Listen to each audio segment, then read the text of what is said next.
Hello friends, welcome to the study IQ's YouTube channel. मेरा नाम है विशाल चौहान और इतिहास की अपनी इस सीरीज में आज हम एक और नया टॉपिक पढ़ने जा रहे हैं।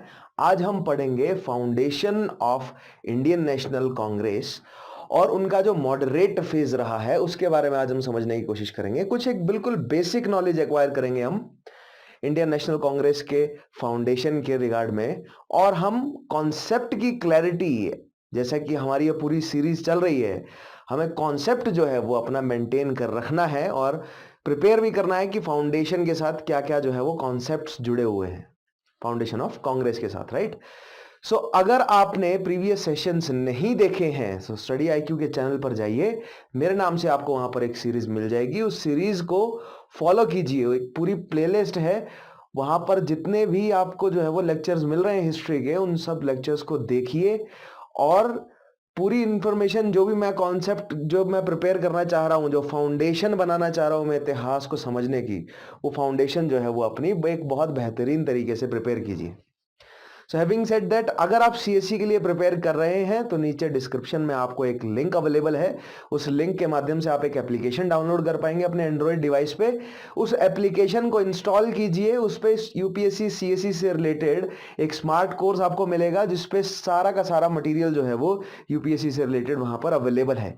बहुत सारी वीडियोज हैं, डेली के करंट अफेयर अपडेट होते हैं, डेली की डाउट सॉल्विंग है, बहुत सारे क्विजेज हैं, पूरा का पूरा जो है वो पैकेज वहां पर अवेलेबल है उस एप्लीकेशन पे। उसके अलावा और कोई अगर आप एग्जामिनेशन के लिए प्रिपेयर करना चाहते हैं तो उसके रिगार्ड में भी आपको वहां पर मटेरियल अवेलेबल है।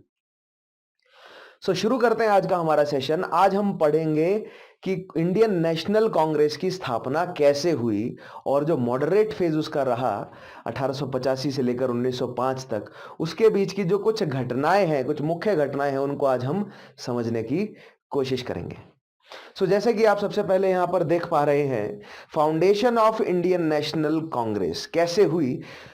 तो ये पॉइंट हम सब जानते हैं कि रिटायर्ड इंग्लिश सिविल सर्वेंट थे, आईसीएस अफसर थे, यानी कि इंडियन सिविल सर्वेंट अफसर थे, A.O.. Hume mobilized leading intellectuals of the time and with their cooperation organized the first session of the Indian National Congress at Gokuldas Tejpal Sanskrit college in Bombay in December 1885।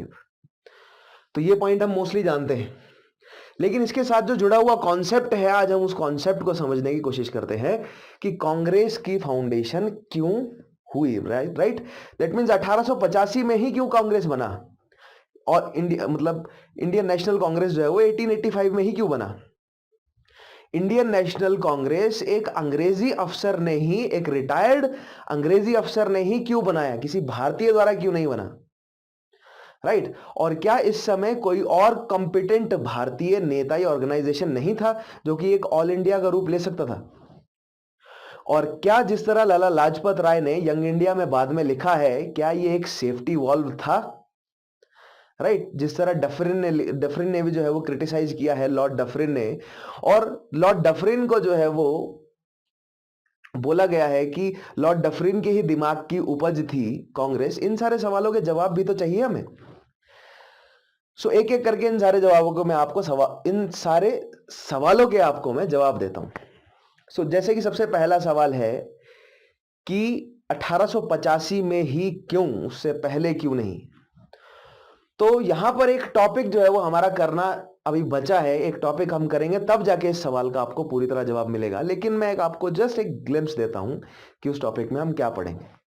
उस topic में हम पढ़ेंगे कि कांग्रेस से पहले की जो ऑर्गेनाइजेशंस थी, जो भी पॉलिटिकली या सोशल या तो रिलीजियस ऑर्गेनाइजेशंस कांग्रेस से पहले की कौन सी थी, राइट। दैट मींस 1885 से पहले भारत में और कौन कौन सी ऑर्गेनाइजेशंस एक्टिव थी जो कि पॉलिटिकल या सोशल काम कर रहे थे, भारतीयों द्वारा संचालित थी।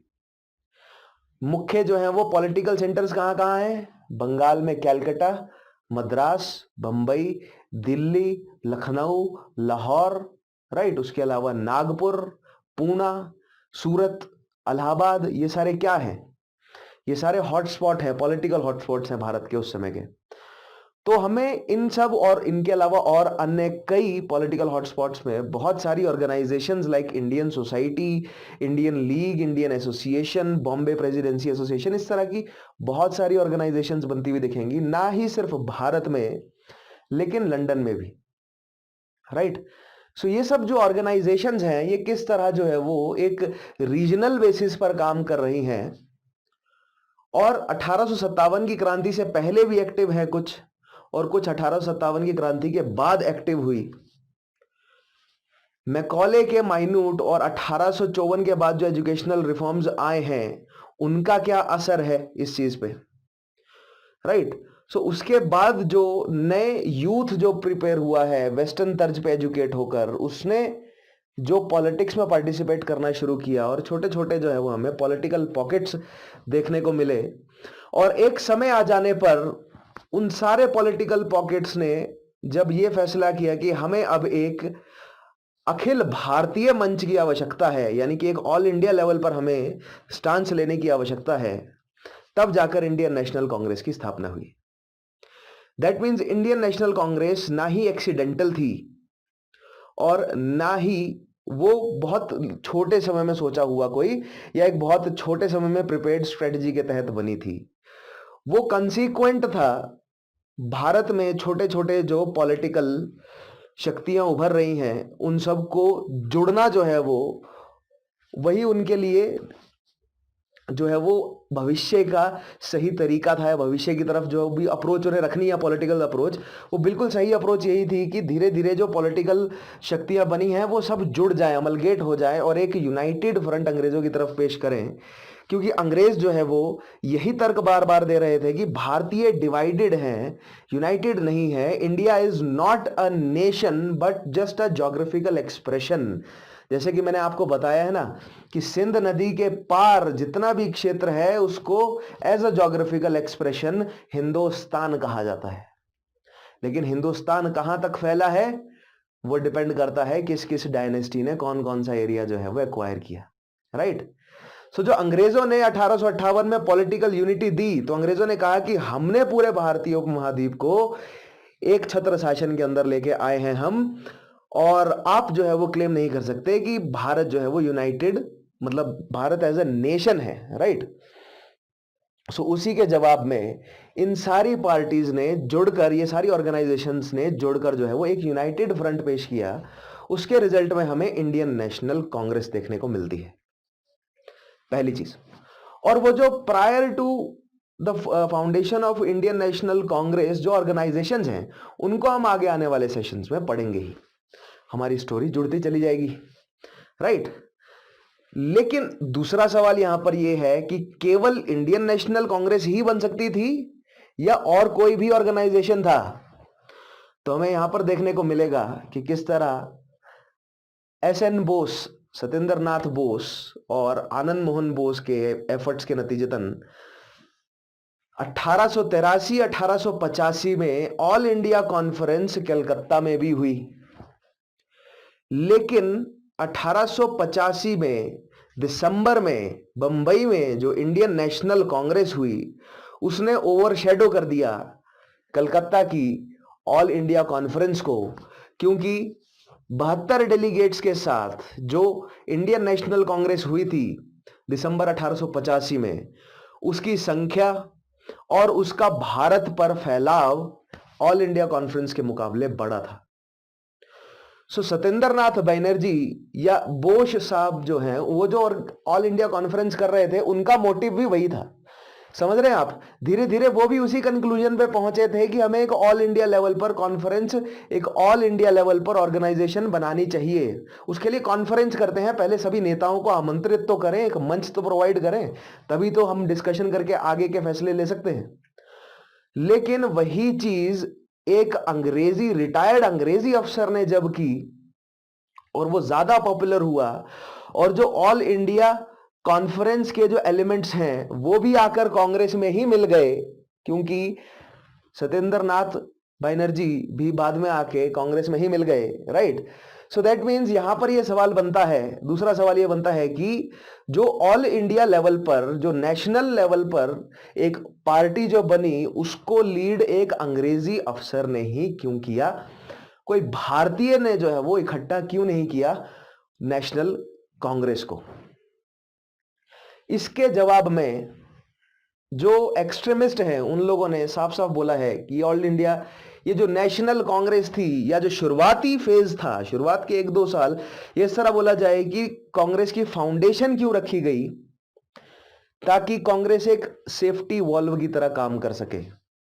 और ये सेफ्टी वॉल्व की थ्योरी कई समय तक इतिहासकारों ने पढ़ाई है स्टूडेंट्स को, और स्टूडेंट्स ने पढ़ी भी है। और इसी सेफ्टी वॉल्व की थ्योरी पर आजादी के बाद तक कई इतिहासकार लिखते भी रहे हैं, और कई ऑर्गेनाइजेशंस, कई ऐसे संगठन हैं जो आज तक इसी थ्योरी को मानकर चल रहे हैं। लेकिन मैं एक कुछ जो है वो काउंटर पॉइंट्स आपके सामने पेश करना चाहता हूं। ठीक है, पूरी तरह सच नहीं है।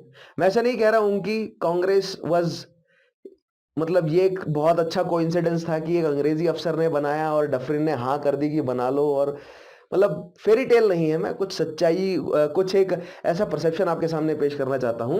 सोचिएगा, राइट, फिर कंक्लूजन क्रिएट करिएगा। उस समय के वॉइसरॉय लॉर्ड डफरिन, उससे पहले रिपन, एओ ह्यूम ने रिपन को भी अप्रोच किया। इनफैक्ट एओ ह्यूम ने लिटन को भी अप्रोच किया था। लिटन ने साफ साफ मना कर दिया कि ऐसा कुछ नहीं होगा। एओ ह्यूम ने रिपन को भी अप्रोच किया, रिपन भी कुछ खास इस पे स्टेप नहीं उठा सके। जब मैं आपको लिटन और रिपन वाला चैप्टर कराऊंगा, एक पूरा टॉपिक है लिटन और रिपन पे, उसमें मैं आपको पूरी कहानी ये और डिटेल में समझाऊंगा, राइट।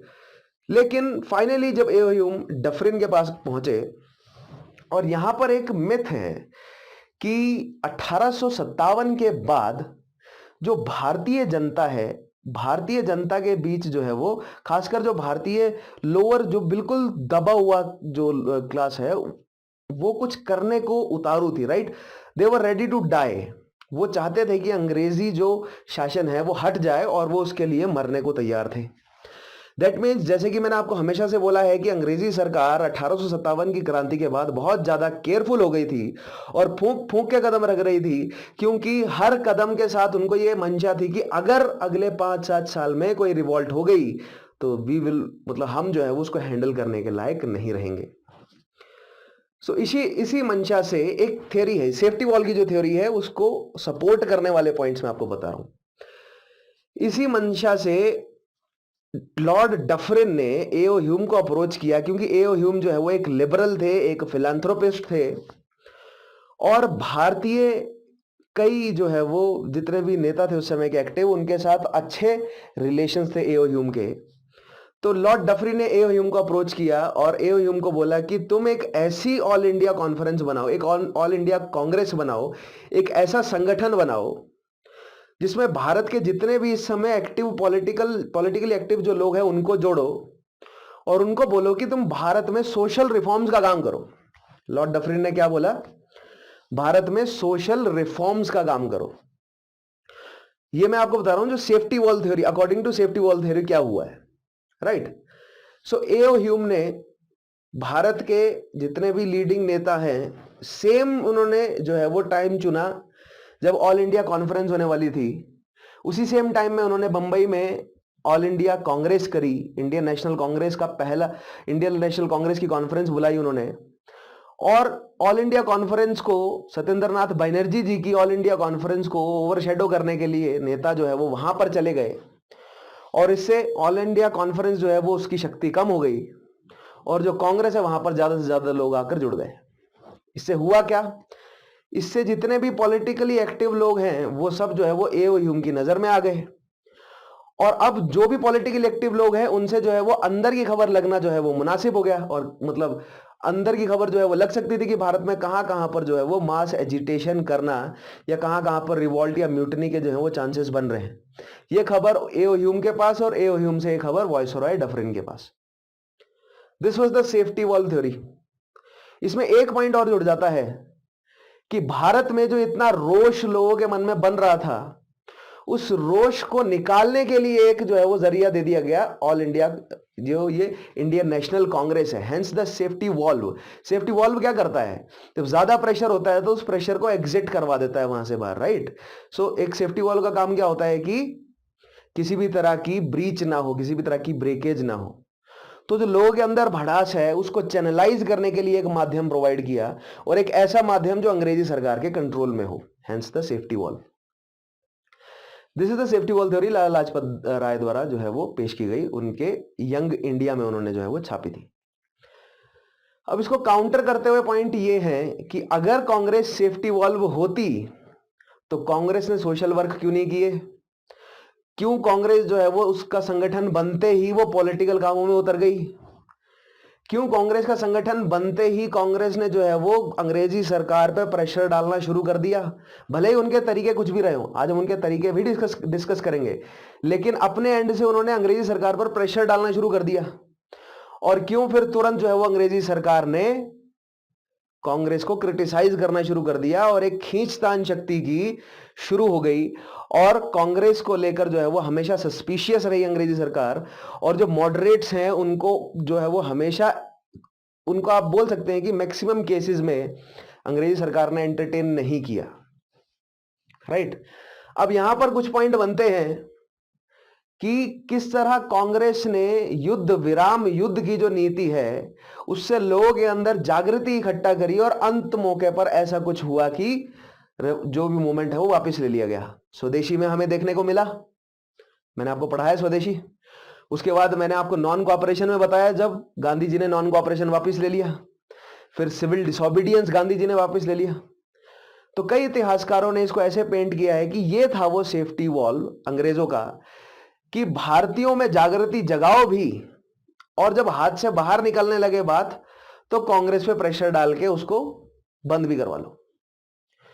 तो हमें दोनों के नजरिए से देखना है कि अगर आप अंग्रेजों के नजरिए से देखेंगे तो कुछ हद तक ये सेफ्टी वॉल्व कहा भी जा सकता है, लेकिन अगर आप कांग्रेस के नजरिए से देखोगे तो ये जो युद्ध विराम युद्ध की जो नीति है ये बहुत कारगर भी साबित हुई। ठीक है, अब यहां पर सेफ्टी वॉल्व वाले क्वेश्चन के साथ एक और जो सवाल है मैं जोड़ना चाहूंगा कि एक अंग्रेजी अफसर ने ही क्यों जो है वो ऑल इंडिया या नेशनल लेवल की कांग्रेस को स्थापित किया या उसकी स्थापना में मदद करी, या अन्य जो अंग्रेजी अफसर जुड़े थे, राइट। तो इसका जवाब बेहद सिंपल है कि 1857 की क्रांति के बाद अंग्रेजी सरकार बहुत ज्यादा कॉशियस थी कि भारतीय कुछ ऐसा ना करें जो कि फिर से एक रेवोल्यूशन का रूप या म्यूटनी का रूप ले ले। और अगर भारतीय किसी भी तरह का बड़ा पॉलिटिकल संगठन नेशनल लेवल पर बनाने की अगर कोशिश करें भारतीय, तो अंग्रेजी सरकार उसको तुरंत जो है वो कंडेम या दबाने की कोशिश करेगी।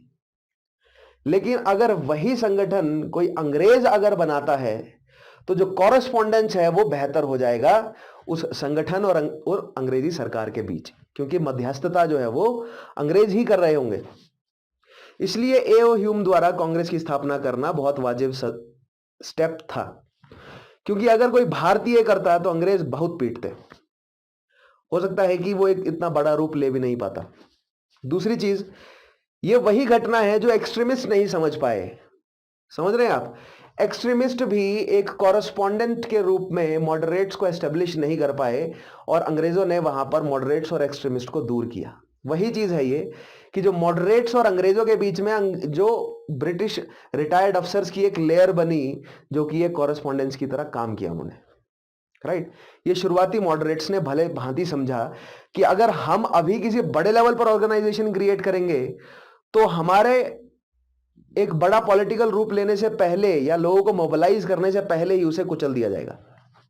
इसीलिए अंग्रेजी अफसर का साथ होना जरूरी था। अगला सवाल यह बनता है कि मॉडरेट्स ने जो काम किए हैं वो कहां तक जस्टिफाइड है, राइट। सेफ्टी वॉल थ्योरी सही है या नहीं है, उसको एक बार कंप्लीट करते हुए बोलना चाहूंगा कि safety wall theory is not entirely true, it is upon you how, अगर कैसे आप देखते हो ये उस पर डिपेंड करता है। अगर आप अंग्रेजों की तरफ से देखेंगे तो ब्रिटिशर्स के पॉइंट ऑफ व्यू से ये एक सेफ्टी वॉल्व कहीं कुछ हद तक आपको नजर आएगा। क्यों? क्योंकि जब नॉन कोऑपरेशन मूवमेंट हाथ से बाहर निकलने लगा तो गांधी जी ने उसको वापस लिया और वो अंग्रेजों के फायदे की चीज हो गई, right. Hence it is a safety valve. लेकिन अगर आप भारतीयों के नजरिए से देखोगे तो गांधी जी ने नॉन कोऑपरेशन मूवमेंट को क्यों वापस लिया था? क्योंकि वो हिंसक हो गया था और कोई भी मूवमेंट लंबे समय तक नहीं चल सकता अगर उसका कोई पॉजिटिव फ्रूट ना निकल रहा हो, राइट। दैट मीन्स युद्ध विराम युद्ध नीति के तहत जो है वो गांधी जी ने नॉन कोऑपरेशन को वापस लिया। स्वदेशी मूवमेंट क्यों जो है वो ठप पड़ा?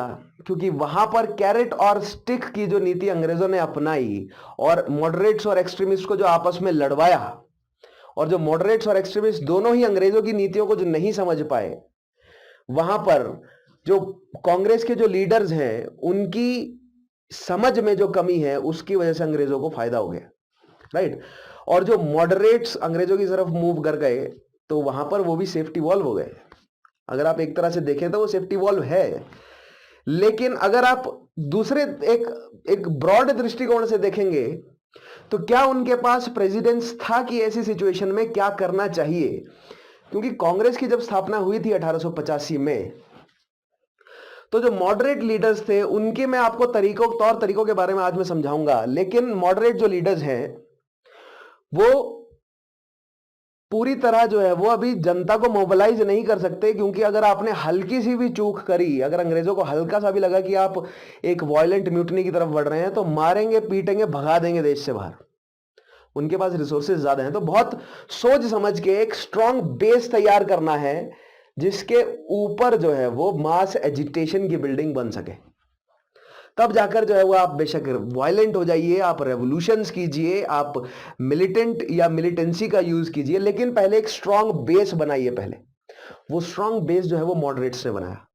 आज हम समझेंगे कैसे, राइट। तो इन सवालों को ध्यान में रखिएगा, सेफ्टी वॉल्व है या नहीं है, अंग्रेजी अफसर क्यों आया, मॉडरेट्स के जो तौर तरीके हैं, एक्सट्रीमिस्ट ने क्यों उनको गलत ठहराया, ठीक है। इन सारे क्वेश्चंस को ध्यान में रखते हुए इस सारे टॉपिक को हम समझेंगे। बहुत बेहतरीन तरीके से तैयार होगा टॉपिक हमारा, राइट। सो पॉइंट देखिएगा। सेकंड पॉइंट है, Surendranath Banerjee and Anand Mohan Bose organised 2 sessions of Indian National Conference held in 1833 और 1885। दोनों दिसंबर के महीने में हुए, दिसंबर 1883 और दिसंबर 1885। कौन कौन? सुरेंद्रनाथ बनर्जी और आनंद मोहन बोस।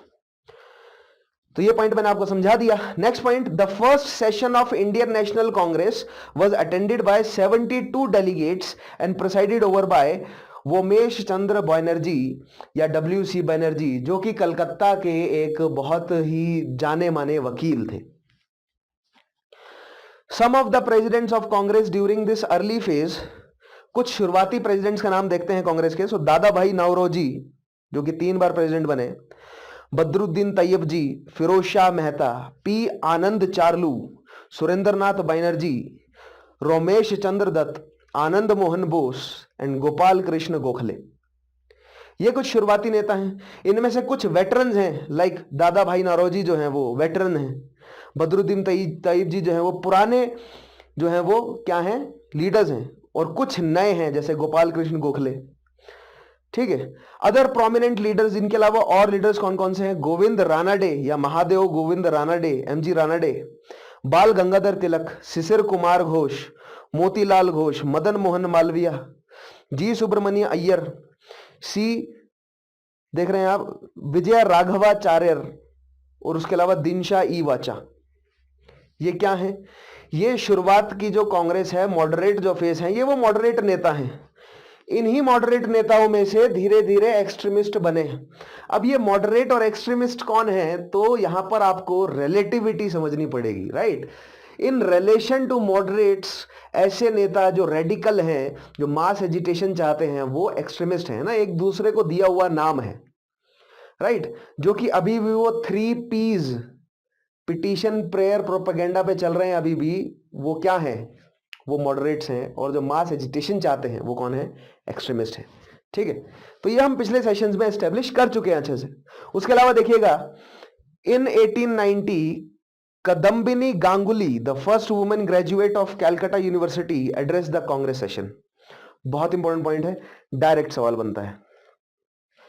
अब देखते हैं कि जो शुरुआती फेज था कांग्रेस का, उनके एम्स एंड ऑब्जेक्टिव्स क्या थे, राइट। तो सबसे पहला पॉइंट देखिएगा, to found a democratic nationalist movement. बहुत इंपॉर्टेंट पॉइंट है, डेमोक्रेटिक और नेशनलिस्ट होना चाहिए। 1857 की क्रांति हुई, लोगों ने वीरता के ऐसे ऐसे एग्जाम्पल दिए जिसकी कोई हद नहीं। याद रखा जाना चाहिए हमेशा तक, अनंत तक, राइट।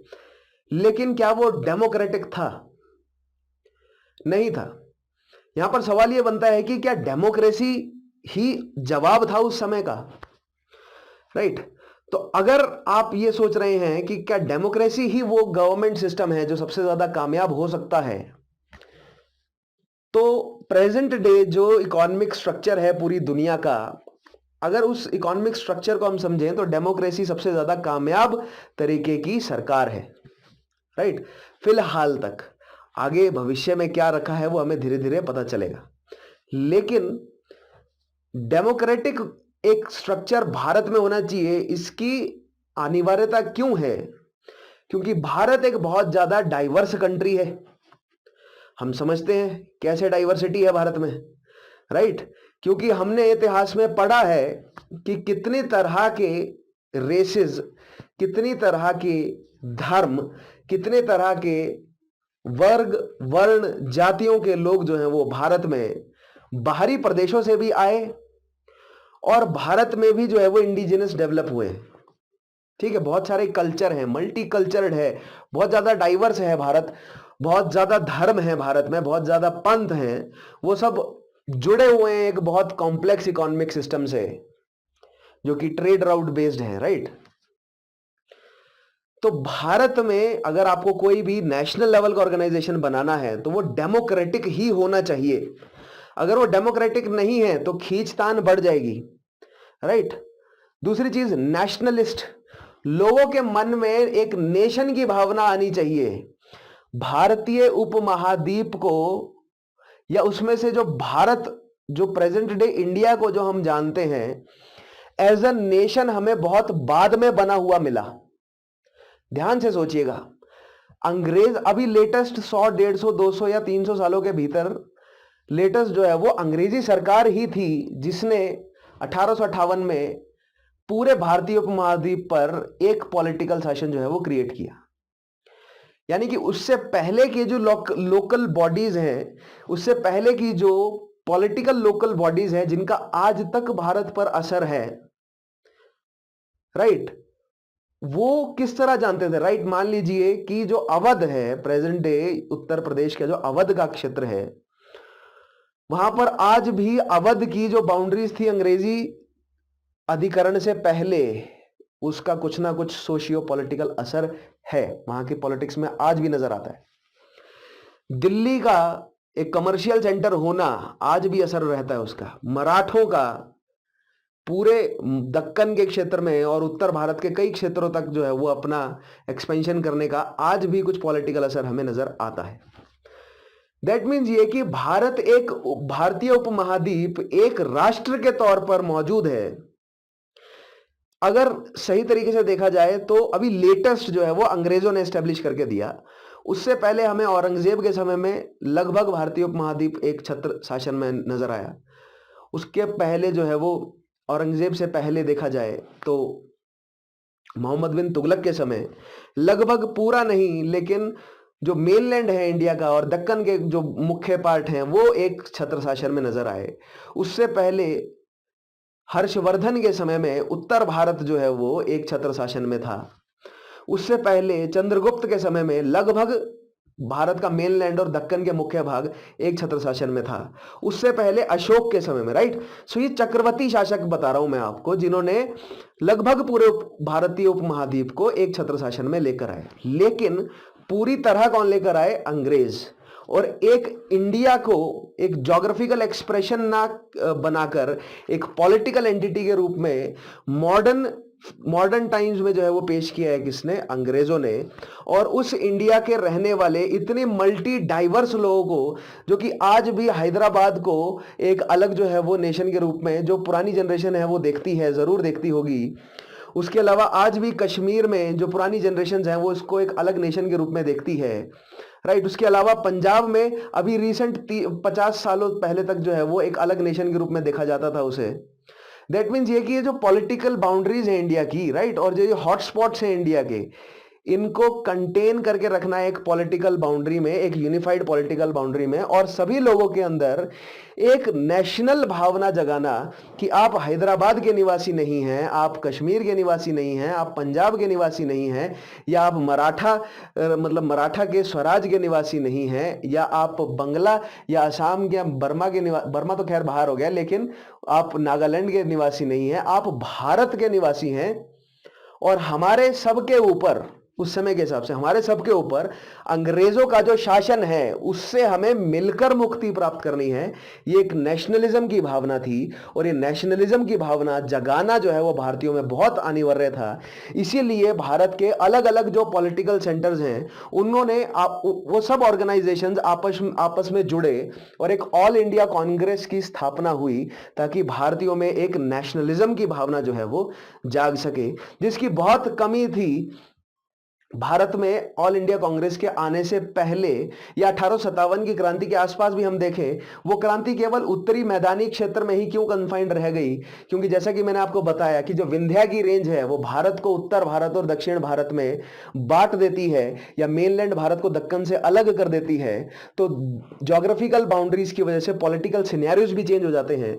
और जैसे कि मैंने आपको बोला कि जो सिंध नदी तंत्र है और जो गंगा नदी तंत्र है, इस पूरे पे जो सेम तरीके का एलुवियल डिपॉजिट होने की वजह से जो सेम तरीके का कल्चरल एक्सपेंशन हुआ है, कहां से लेकर जो खैबर और बोलन दर्रों से लेकर सुंदरबन तक, ये जो सारा का सारा एरिया जो है वो एक सेम लगभग, मतलब आप बहाव के साथ, इन नदियों के बहाव के साथ आप कल्चर को मॉड्यूलेट या कल्चर को जो है वो मॉडिफाई होते हुए देखेंगे, लेकिन आपको रूट्स जो है वो कहीं ना कहीं मिल जाएंगी, कॉमन रूट्स। तो इसीलिए 1857 की क्रांति जो है वो आगे नहीं बढ़ पाई। तो भारत के ज्योग्राफिकल रीजन्स को जो है वो इक्वेशन से बाहर निकालकर भारत को यूनिफाई करना, और उसमें किस तरह जो है वो अंग्रेजी ट्रांसपोर्टेशन सिस्टम ने भी साथ निभाया है, ट्रेन जो बन गई है भारत में, राइट। आगे आऊंगा इस पॉइंट पे भी मैं भी। लेकिन ये जो भारत को नेशन की जो फीलिंग है भारतीयों के अंदर, ये किस तरह जो है वो इंडियन नेशनल कांग्रेस, या ना ही सिर्फ इंडियन नेशनल कांग्रेस, लेकिन उस समय के जितने भी एक्टिव पॉलिटिकल लीडर्स थे, मेन जो मुख्य थे और जो नेशनल लेवल पर लेके जाना चाहते थे क्रांति को, उन सब की यही सिमिलर भावना थी। समझे आप लोग? आगे बढ़ते हैं, नेक्स्ट पॉइंट देखिएगा। एस्टैब्लिश, अच्छा सेकंड पॉइंट देखिएगा, politicise and politically educate people. जनता को बताओ तो सही कि उनका हनन किया जा रहा है, उनके हक हैं कुछ। जनता तो ये सोच रही है, जो आम जनता है वो ये सोच रही है माई बाप जैसा करेंगे वो ठीक है। अगर सरकारों से आप सवाल नहीं पूछेंगे तो सरकारें, सल्तनतें आपके ऊपर अपने फैसले थोपती जाएंगी, और अगर आप उनकी वाहवाही करते रहेंगे या अपनी जो है वो नीति समझ के उन सब फैसलों को मानते रहेंगे, तो आप पे ऑपरेशन बढ़ता जाएगा। भारतीय जनता के ऊपर वही हो रहा था। उनको ये बताना जरूरी था कि आपका हनन किया जा रहा है। उनको तो ये लग रहा था कि ऐसा ही होता है, क्योंकि सवाल करने की हिम्मत ना उनमें थी और ना उनको सिखाया गया था कि that they can ask questions, right. Next चीज देखिएगा, establish the headquarters for a movement. Headquarter स्थापित करना जरूरी था, लेकिन कांग्रेस ने एक अलग नीति अपनाई कि हर साल एक अलग जो है वो, एक अलग प्रोविंस में, या एक अलग जो है वो प्रेसिडेंसी में, एक अलग जो है वो किसी आप कह सकते हैं कि किसी प्रिंसली स्टेट में जाकर जो है वो हम अपना सेशन करेंगे, और साल भर के जो है वो फैसले हमारे वहीं पर लिए जाएंगे। अब यहां पर हेडक्वार्टर शब्द का इस्तेमाल किया गया है केवल एक ऑफिस के तौर पे नहीं, लेकिन एक ऑर्गेनाइजेशन के तौर पे, कि एक ऑर्गेनाइजेशन होना जरूरी है। उसके ऑफिसेस पूरे भारत में बटे होंगे, right. Next point, promote friendly relations among nationalist political workers from different parts of the country. अब यहां पर जो मद्रास में लोग बैठे हैं, लेकिन जो अंग्रेजों के खिलाफ जो है वो धीरे धीरे एजिटेशन चला रहे हैं 1885 से पहले, वो जानते नहीं है वही से उसी सेम जो है वो मेंटेलिटी के लोग बंबई में भी काम कर रहे हैं। वो लोग नहीं जानते कि उसी सेम मेंटेलिटी के लोग लाहौर में भी काम कर रहे हैं। दैट मीन्स जो कॉमन इंटरेस्ट के लोग हैं, और उनका इंटरेस्ट क्या है, भारतीयों को जागृत करना और एक नेशनल लेवल पर जो है वो लेकर आना अपने मूवमेंट को, उनको एक साथ लेके आया जाए, ये भी एक जो है वो एम था किसका, इंडियन नेशनल कांग्रेस का। Next point, develop and propagate an anti colonial nationalist ideology. 1857 की क्रांति के बाद मैंने आपको रानी का जो चार्टर है वो सुनाया था, उसमें लिखा था कि रानी जितने भी राजा हैं, जो प्रिंसलीज हैं, उनके साथ अच्छा रिलेशन अब बनाएगी। तो जमींदारों को फायदा होने लगा धीरे धीरे, एक लॉयल जो है वो जमींदार और जो रॉयल जो एलीट या जो रूलिंग क्लास है भारत की, वो अंग्रेजों के साथ जुड़ने लगी। लेकिन जो कांग्रेस है या उस समय के जो पॉलिटिकल लीडर्स हैं, उनको उनका क्या मानना था कि हमें इन लॉयल क्लास को जागरूक करना पड़ेगा कि आपके अंदर एंटी कॉलोनियल जो है वो भावना होनी चाहिए, या आम जनता के अंदर जो है वो पैदा करनी है। आम जनता अंग्रेजों को जो माई बाप मान के बैठी हुई है, उसके अंदर ये उनके जड़ों में ये बात डालनी पड़ेगी कि आप लोग अंग्रेजों को माई बाप मानना बंद करें, वो राक्षस हैं, आपका हनन कर रहे हैं। राइट, सो सेकंड पॉइंट ये आ गया। Next, formulate and present popular demands before government with a view to unifying the people over a common economic and political programme. Common economic और पॉलिटिकल प्रोग्राम। कॉमन इकोनॉमिक यानी कि पूरे भारत का एक जो है वो यहीं से ड्रेन थ्योरी निकल कर आती है। क्यों? क्योंकि पूरे भारतीयों को जताना है कि आप सब लोगों का कलेक्टिवली जो है वो, आप सब लोगों के हितों का हनन किया जा रहा है, आप सब लोगों का बहुत समय से जो है वो शोषण किया जा रहा है इकोनॉमिक, तो और पॉलिटिकल शोषण भी किया जा रहा है। आप सबकी शक्तियां जो है वो छीन ली गई हैं एक बहुत सिस्टमेटिक तरीके से, वो सबको बताना जरूरी था। मतलब दैट मीन्स अगर कोई एक व्यक्ति जिसको अंग्रेज जो है वो जानबूझकर मुनाफा कमा दे रहे हैं उसे, और एक व्यक्ति को मुनाफा देने के चक्कर में उस मार्केट के सारे व्यक्तियों का अगर हनन हो रहा है, तो उस मुनाफा कमाने वाले जमींदार को भी बताना पड़ेगा कि भैया तुम्हारी बिरादरी, तुम्हारे अपने लोगों का हनन कर रही है अंग्रेज सरकार तुम्हें इस्तेमाल करके। तो जो इकोनॉमिक और पॉलिटिकल प्रोग्राम है अंग्रेजों का, वो समझाना था लोगों को। राइट, पॉपुलर डिमांड में लेकर आना था उस चीज को। सेकंड पॉइंट, नेक्स्ट पॉइंट देखिएगा, develop and consolidate a feeling of national unity among people irrespective of region, religion, caste और province। डेवलप करनी है, ऑर्गेनाइज करनी है, कंसोलिडेट करनी है और प्रोपगेट करनी है। दैट मीन्स जो यूनिटी की भावना लेकर आनी है सबके अंदर, और वो बना के रखनी है। ऐसा ना हो कि कुछ कोई घटना घटी, अंग्रेज करते थे इस तरह की बहुत चीप हरकत है कि मंदिर के सामने किसी गाय का स्लॉटर कर दिया, या किसी मस्जिद के सामने किसी सुअर का स्लॉटर कर दिया। ये बहुत घटिया हरकत है, अंग्रेजों द्वारा की गई है। ये क्यों की गई है? ताकि हिंदू और मुस्लिम जो है वो आपस में दंगा करने लग जाए। ये बहुत इस तरह की, ये तो एक एग्जांपल है, इस तरह की बहुत सारी घटनाएं अंग्रेजों ने फंड करी है, बहुत सारे दंगे फंड किए अंग्रेजों ने। क्यों? क्योंकि भारत में डिसहार्मनी बनी रहे। तो लोगों को जागरूक करना है कि ऐसी कुछ घटनाओं पे आपको अपना विवेक खोना नहीं है, आपको एक नेशनहुड की भावना बना के रखनी है, आपको धर्म के प्रचार में उलझना नहीं है। नेक्स्ट चीज देखिएगा, develop and consolidate a feeling of national unity among people irrespective of religion, caste और province. Carefully promote and nurture Indian nationhood. ठीक है, नेशनहुड लेकर जो है वो लोगों के मन में नेशनहुड को लेकर भावना जो है वो केयरफुली डालनी है। ऐसा ना हो कि नेशनहुड की भावना लोगों में आ जाए और लोग सोचे कि नहीं, मैं नॉर्थ वेस्ट फ्रंटियर अपना अलग एक जो है वो देश बनाऊंगा, बाद में पाकिस्तान हमें बनता हुआ दिखा। लेकिन मैंने आपको बताया, और मैं आगे आपको आने वाले सेशंस में समझाऊंगा भी कि किस तरह पाकिस्तान भारत के लिए एक बफर है और भारत के लिए बहुत फायदेमंद साबित हुआ आजादी के आगे आने वाले सालों में।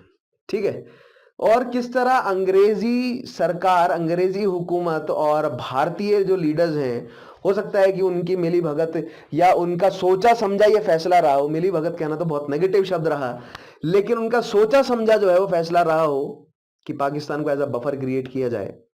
राइट, तो आने वाले सेशंस पे इन कॉन्सेप्ट्स पे हम डिस्कस करेंगे कि पार्टीशन जो है वो क्यों किया गया, क्या वो एक सोची समझी चाल थी। क्योंकि जब मैं आपको वर्ल्ड हिस्ट्री कराऊंगा ना, तो जब मैं आपको ये सेंट्रल मिडल ईस्ट है, जो सेंट्रल एशिया है, यहाँ की इकोनॉमिक सिचुएशंस, यहाँ की पॉलिटिकल सिचुएशन जब समझाऊंगा, तब आपको धीरे धीरे समझ आएगी कि अफगानिस्तान की जो बाउंड्री है प्रेजेंटली वो कैसे बनी, ईरान की बाउंड्रीज कैसे बनी, क्यों अफगानिस्तान को कोस्ट लाइन नहीं है। राइट, पाकिस्तान और ईरान ने अफगानिस्तान की कोस्ट लाइन जो है वो ब्लॉक कर ली है, पहले हुआ करती थी। राइट, तो इस तरह के पॉइंट्स के जवाब हम ढूंढेंगे। नेक्स्ट देखिएगा, एरा ऑफ मॉडरेट्स। अब मॉडरेट्स ने किस तरह जो है वो स्टेप्स उठाए, क्या क्या स्टेप्स उठाए, उनको समझते हैं।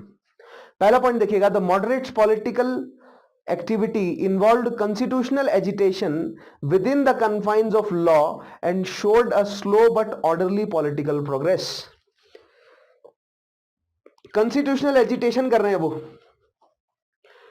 लेकिन कानून के दायरे में रहकर। कानून से बाहर निकले तो मार पड़ेगी, जो धीरे धीरे लोग इकट्ठा हो रहे हैं वो भी तितर बितर हो जाएंगे, इसलिए कानून के दायरे में रहकर किया जा रहा है जो भी किया जा रहा है, ये ऐसा उनका मानना था। सेकंड पॉइंट देखिएगा, if public opinion could be created in the country and public demands be presented to the government through resolutions, petitions, meetings, etc., the authorities would concede these demands gradually. कहने का मतलब ये है कि अगर हम धीरे धीरे अपनी संख्या को बढ़ाएं और जो हमारी मांगे हैं वो एक फॉर्मल तरीके से अंग्रेजी सरकार के सामने रखें, तो आज नहीं तो कल एक एक करके उनको मानना पड़ेगा। क्यों? क्योंकि अब बहुत सारे लोग ना कॉन्ट्राडिक्शन डालते हैं।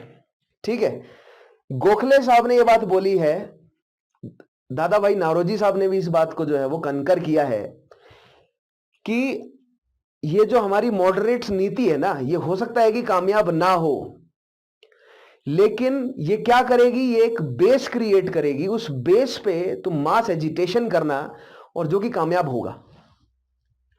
मॉडरेट्स की जो नीतियां थी उसने क्या किया, उसने धीरे धीरे लोगों के अंदर एक यूनिफिकेशन की भावना बनाई। राइट, धीरे धीरे। अगर वो शुरू से ही रेवोल्यूशनरी एक्टिविटीज करते तो अंग्रेज कहां मारते, कहां पीटते, कहां बंद कर देते जेल में, किसी को पता नहीं चलता। अंग्रेजों के पास इतनी शक्ति थी, इतना बड़ा उनका स्पाइज यानी जासूसों का नेटवर्क था, इतनी ज्यादा उनके पास इकोनॉमिक क्षमता थी, बिल्कुल थी, 100% थी उनके पास। लेकिन उसके खिलाफ भारत में एक बड़ा मोर्चा इकट्ठा करना एक रात का या एक दिन का काम नहीं था। उसमें 20, 25 या 30 साल इन्वेस्ट किए गए मॉडरेट्स द्वारा, और धीरे धीरे जो है वो एक बड़ा बेस प्रिपेयर किया गया जिसपे मास एजिटेशंस किए। होम रूल लीग या होम रूल मूवमेंट हम देखेंगे, नॉन कोऑपरेशन और सिविल डिसोबीडियंस हमने देखा, या उसके बाद राइट 1917 या वर्ल्ड वॉर के समय की जो अन्य मास मूवमेंट वाला जो फेज शुरू होता है, सेकेंड फेज जो शुरू होता है, राइट, मॉडरेट फेज खत्म हुआ 1905 के बाद, उसके बाद जो सेकेंड फेज शुरू होता है उसके लिए बेस मॉडरेट्स ने ही क्रिएट किया है। अगर वो नहीं करते तो वो फेज शुरू नहीं हो पाता। राइट, नेक्स्ट पॉइंट देखिएगा, To achieve these ends, they worked on a two-pronged methodology. ठीक है, दो स्टेप्स में एक उनका मेथड था। क्या था देखेंगे हम। One, create a strong public opinion to arouse consciousness and national spirit, and then educate the unite people on common political questions. पहली चीज क्या है, एक public opinion, common public opinion बनाना है। क्या ओपिनियन बनाना है कि अंग्रेजी सरकार जो है वो ऑप्रेसर है। बहुत सारे ऐसे व्यापारी हैं जिनका फायदा कर रही थी अंग्रेजी सरकार, तो क्या उनका ये ओपिनियन होगा? नहीं होगा। बहुत सारी ऐसी कम्युनिटीज हैं जिन्होंने साथ दी, बहुत सारे ऐसे शासक हैं, कम्युनिटीज हैं जिन्होंने साथ दिया था 1857 की क्रांति में अंग्रेजों का। वो अंग्रेज जो है वो उनको सपोर्ट कर रहे थे। क्या उनका ऐसा मानना था कि अंग्रेज ऑपरेसर हैं? उनके लिए तो सब बढ़िया था।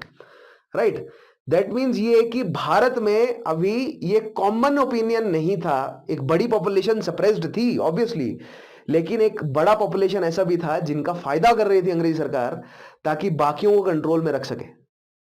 सबका ओपिनियन यही बनाना है कि अंग्रेजी सरकार ऑपरेसर है। ठीक है, पहला पॉइंट।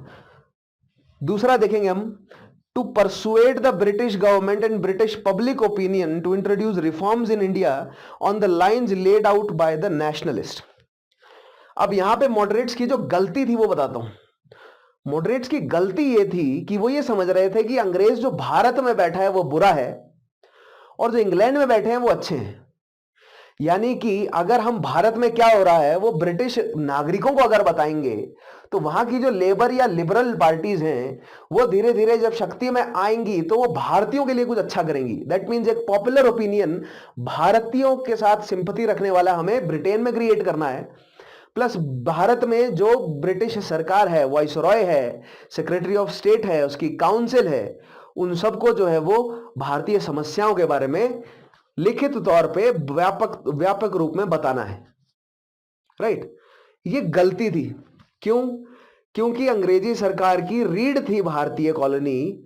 राइट, अंग्रेजी सरकार की जितनी भी ब्रिटिश क्राउन की जहां जहां पर भी कॉलोनीज थी ना पूरी दुनिया में, सबसे ज्यादा पैसा कमाने वाली कौन सी थी? भारत।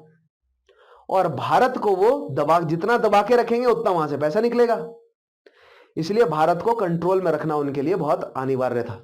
भारत को जब बिल्कुल लूट लिया ना उन्होंने, भारत जब बिल्कुल ही एकदम निचोड़ लिया भारत को, तब वो चले गए बोरिया बिस्तर उठा के, तब चले गए और फिर इकोनॉमिक कॉलोनाइजेशन फिर आकर किया उन्होंने।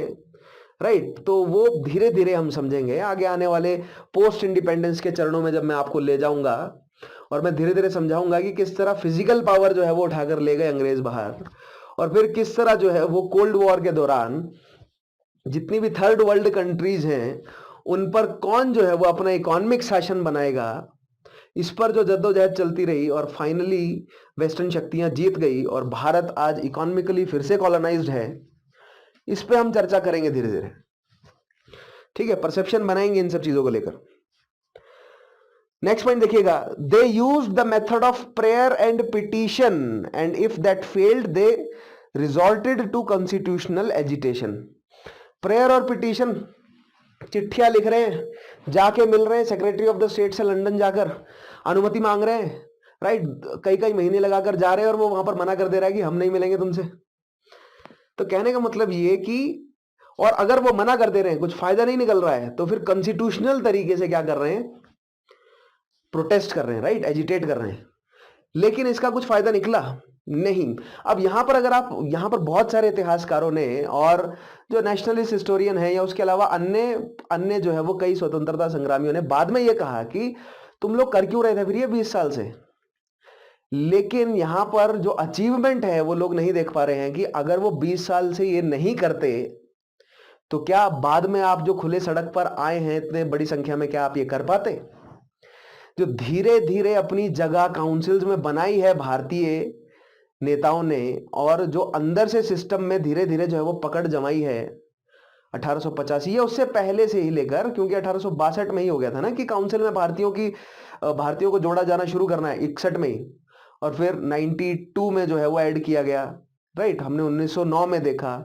1919 के बाद जाकर जो है वो वास्तविक शक्तियां कुछ मिली, ज्यादा नहीं, लेकिन फिर भी धीरे धीरे मौजूदगी तो बढ़ी। तो जो वो प्रेजेंस है भारतीयों की अंग्रेजी एडमिनिस्ट्रेशन में, वो किसकी देन है? वो देन थी मॉडरेट्स की। ठीक है, नेक्स्ट पॉइंट देखिएगा, a British committee of the Indian National Congress was established in London in 1889 which had India as its organ. British committee बनी 1889 में, बहुत इंपॉर्टेंट है इंडियन नेशनल कांग्रेस की, ये वही पॉइंट है। ठीक है, Dadabhai Naoroji spent a substantial portion of his life and income campaigning for India's case abroad. Dadabhai Naoroji जैसे कई नेता इंग्लैंड में काफी समय उन्होंने बिताया। ये जो कमेटी स्थापित हुई है कांग्रेस की, इंग्लैंड में क्यों हुई है? ताकि भारतीयों की बात वहां तक पहुंच सके। अब देखिए, मैं दोनों पॉइंट बता रहा हूं कि कहां पर वो सही थे और कहां पर वो गलत थे। गलत क्यों थे? क्योंकि जैसे कि मैंने आपको पिछले सेशंस में बता दिया है कि मास एजिटेशन की तरफ नहीं जा सके। मैंने आपको कहा ना कि ये सेशन जो है वो किसके नजरिए से होगा? सारा का सारा मॉडरेट्स के नजरिए से होगा। पिछले जो सेशन गए हैं वो हमने एक्सट्रीमिस्ट के नजरिए से कर लिए हैं, है ना। हमने उसमें समझ लिया है कि क्या क्या गलतियां थी मॉडरेट्स की। आज हम समझ रहे हैं कि उनका नजरिया क्या था। दोनों नजरियों को आप देखेंगे तब जाके एक बैलेंस्ड फैसला आप ले सकते हैं। समझ रहे हैं? एक बैलेंस्ड फैसला लेना, एक न्यूट्रल फैसला लेना ही एक एडमिनिस्ट्रेटर के लिए बहुत बड़ी वर्च्यू है। राइट, न्यूट्रल रहकर फैसला लेना। नेक्स्ट पॉइंट देखिएगा, the moderate leaders believe that political connections with Britain were in India's interest at that stage of history and that the time was not ripe for a direct challenge to the British rule. ये मैंने आपको समझाया point कि किस तरह जो भारतीय नेता हैं वो ये जानते थे, वो ये समझते थे कि अगर आप अभी सीधा अंग्रेजों को चैलेंज करेंगे ना तो वही मैं कह रहा हूं, कब मारेंगे, कब पीटेंगे, कब जेल फेंक देंगे पता नहीं चलेगा. सो दैट मीन्स आपको अंग्रेजों के नजदीक रहना है और अपने फायदे के लिए धीरे धीरे जो है वो एक बेस क्रिएट करना है अंग्रेजों के नजदीक.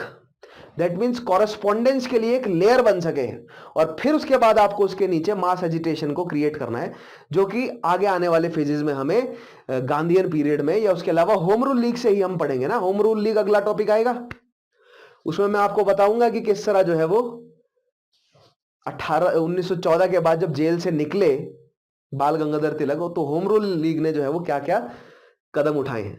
ठीक है, और उसका बेस जो है वो किस तरह ये मॉडरेट्स ने एस्टेब्लिश किया है. नेक्स्ट पॉइंट देखिएगा, contribution of moderate nationalist. Moderate nationalist का कंट्रीब्यूशन क्या क्या रहा है, कहां कहां पर हम उन्हें नोट कर सकते हैं कि ये उन्होंने कंट्रीब्यूट किया इंडियन नेशनल मूवमेंट में. पहला पॉइंट देखिएगा, economic critic of British imperialism. British Raj का इकोनॉमिक क्रिटिक करना, यानी कि किस तरह वो भारत की इकोनॉमी को ड्रेन करते जा रहे हैं, जनता तक ये खबर, ये परसेप्शन पहुंचाने का काम किसने किया है, मॉडरेट्स ने किया है. अब इसका मतलब ये नहीं है कि लोगों को नहीं पता था, लेकिन एक ऑल इंडिया लेवल पर बोलना इस बात को और एक गांव में या एक कस्बे में या एक शहर में बोलना इस बात को, एक फर्क है दोनों बातों का ना. एक ऑल इंडिया लेवल पर आप बोल रहे हैं, आपकी कही बात एक जो विश्व लेवल की जो बड़े बड़े अखबार है उसमें छप रही है, इंग्लैंड में, यूएसए में, फ्रांस में, जर्मनी में, हर जगह वो बात पढ़ी जा रही है. सो पूरी दुनिया को दिखाया कि भारत में अंग्रेजी सरकार किस तरह का इकोनॉमिक ड्रेन कर रही है. क्योंकि अंग्रेजी सरकार ने पूरे यूरोप के सामने क्या इमेज बना रखी है कि हम तो इंडिया को सिविलाइज कर रहे हैं, वहां पर हमने उनको रेलवे दिया, हमने उनको टेलीग्राफ दिया, हमने उनको इलेक्ट्रिसिटी दिया, बाद में हमने उनको ट्रांसपोर्टेशन सिस्टम दिया, हमने उनको एडमिनिस्ट्रेशन दिया, हमने उनको इंपीरियल सिविल सर्विस दी, हमने उनको इंडियन पीनल कोड दिया, हमने उनको कॉन्स्टिट्यूशन दिया. उनसे पूरा का पूरा भारतीय उपमहाद्वीप इकट्ठा नहीं हो रहा था, वो हमने दिया उन्हें. राइट, हम उनको सिविलाइजेशन दे रहे हैं, हमने उनको कपड़ा पहनना सिखाया, हमने उनको भाषा बोलनी सिखाई. राइट, हमने उनको जो है वो समाज में इक्वालिटी लानी सिखाई, हमने उनके हिस्ट्री को लिखा, हमने लिखा उनकी हिस्ट्री को, हमने वहां पर एजुकेशनल रिफॉर्म लाए. तो ये सारी चीजें अंग्रेजों ने बनाई हैं, अंग्रेजों के द्वारा डॉक्यूमेंटेड चीजें हैं जो हम पढ़ते भी हैं. आपको लग रहा होगा कि ये सारे तो सर सिलेबस बता रहे हैं. राइट, ये सारी डॉक्यूमेंटेशन किसने करवाई है, अंग्रेजों ने ही तो करवाई है. राइट, और वही चीज वो यूरोप में बोल रहे थे. हमें क्या करना होता है, हमें क्रिटिकली एनालाइज करना होता है कि कहां अंग्रेजों ने सही कहा, कहां वो अपनी बढ़ाई कर रहे हैं और कहां सच्चाई है. तभी मैं बोल रहा हूं कि हमें इतिहास को अलग अलग दृष्टिकोणों से देखना होता है. वो अलग अलग दृष्टिकोणों तक हम पहुंचेंगे. मैं आपको सिर्फ एक फाउंडेशन बता रहा हूं. मैं आपको बताऊंगा कि ओरिएंटलिस्ट इतिहासकारों का क्या पॉइंट ऑफ व्यू था, मार्क्सिस्ट इतिहासकारों का क्या पॉइंट ऑफ व्यू है, लिबरल इतिहासकारों का क्या पॉइंट ऑफ व्यू है, फेमिनिस्ट इतिहासकारों का क्या पॉइंट ऑफ व्यू है, सबाल्टर्न इतिहासकारों का, नेशनलिस्ट इतिहासकारों का. इन सारे पॉइंट ऑफ व्यूज को धीरे धीरे हम समझते चलेंगे. पहले हम फाउंडेशन क्रिएट करेंगे, फिर उसके बाद इन पॉइंट ऑफ व्यूज को इंट्रोड्यूस करेंगे ना. आप पहले स्कूल लेवल में पढ़ते हैं, फिर कॉलेज में, फिर मास्टर डिग्री पे जाते हैं ना. आप डायरेक्ट मास्टर लेवल तो नहीं पढ़ेंगे ना. तो हम पहले एनसीईआरटी लेवल कवर कर रहे हैं, फिर हम जाएंगे कौन से लेवल पर, बैचलर लेवल पर. तब हम देखेंगे अलग अलग इतिहासकारों को, कुछ एक बेसिक किताबें. फिर हम जब मास्टर लेवल तक जाएंगे ना, जब ऑप्शनल्स के लिए एक अलग से कोर्स लेकर आऊंगा मैं, वहां पर मैं आपको प्रॉपर डीप सेंस में इतिहासकारों के नाम, कोटेशन, साइटेशन, किताब कहां पर है, आर्कियोलॉजिकल सोर्सेस कौन है, किस म्यूजियम में रखे हैं, किसने एक्सकवेट किए, सारी चीजें हम धीरे धीरे लेकर आएंगे. ठीक है, जुड़े रहिए बस आप. नेक्स्ट चीज देखिएगा, the early nationalist led by दादा भाई नौरोजी, आरसी दत्त, दिनशा वाचा and others carefully analyzed the political economy of British rule in India and put forward the drain theory to explain British exploitation of India. Drain theory किसने, दादा भाई Naoroji, RC Dutt, Dinshaw वाचा, ये तीन मुख्य नाम है, याद रखिएगा. They opposed the transformation of a basically self-sufficient Indian economy into a colonial economy. Colonial economy क्या है? That is a supplier of raw materials and food stuff, an importer of finished goods and a field of investment for British capital. अब यहां पर drain theory किस तरह जो है वो एक्सप्लेन की हमारे नेताओं ने। उन्होंने कहा कि भारत की इकोनॉमी सेल्फ सफिशिएंट थी। आज भी अगर आप किसी ग्रामीण इकोनॉमी को देखेंगे तो कुछ एक कॉमोडिटीज को छोड़कर, जैसे कि तेल हो गया, नमक हो गया, ये ऐसी कुछ कॉमोडिटीज है। तेल भी कौन सा? मिट्टिया तेल है ना, बीज से निकलने वाले तेल की बात नहीं कर रहा हूं मैं, वैसे तो गाय से घी भी मिल जाता है, लेकिन कुछ एक कॉमोडिटीज को छोड़कर जो मैक्सिमम कॉमोडिटीज हैं वो गांव खुद प्रोड्यूस कर लेता है। दैट मीन्स एक विलेज जो है वो सेल्फ सफिशिएंट इकोनॉमी है। मान लीजिए, जैसे मैं अगर ज्यादा दूर क्यों जाऊं, अगर मैं अपनी ट्राइब की बात करूं तो मेरी ट्राइब में जो सड़क है, प्रॉपर जो सड़क है, वो लगभग 1980 के दशक में आई। उससे पहले सड़क नहीं थी। उससे पहले गांव जो है वो कटा हुआ था। ठीक है, 8 महीने वहां पर जो है वो मौसम ठीक रहता है और 4 महीने वहां पर बर्फ से ढका रहता है वो एरिया। ठीक है, वहां के लोग साल में बहुत रेयर, मेरे ख्याल से अपनी जिंदगी, जो पुराने आज से 100 साल पहले की जनरेशन की अगर मैं बात करूं तो वो लोग अपनी जिंदगी में शायद 1 या 2 बार अपनी ट्राइब से जो है वो शहर की तरफ आए होंगे। ठीक है, सो दैट मीन्स वहां के जो लोग हैं वो एक सेल्फ सफिशिएंट इकोनॉमी में रह रहे हैं। उनको बाहर की दुनिया की जरूरत है ही नहीं। बाहर से जो व्यापारी थोड़ा बहुत सामान ले आ रहा है, उस व्यापारी से वो सामान खरीद ले रहे हैं, जो भी वहां पर अब उनके क्षेत्र में नहीं लग रहा है या नहीं अवेलेबल हो रहा है नेचर के द्वारा। Otherwise that is a self sufficient economy. और इस एग्जाम्पल को आप पूरे भारतवर्ष में अपने गांव पर अप्लाई करके देखिए, क्या आपका गांव एक सेल्फ सफिशिएंट इकोनॉमी है या नहीं? क्या वो कर सकता है या नहीं? कर रहा है या नहीं इसकी बात नहीं है, लेकिन कर सकता है या नहीं।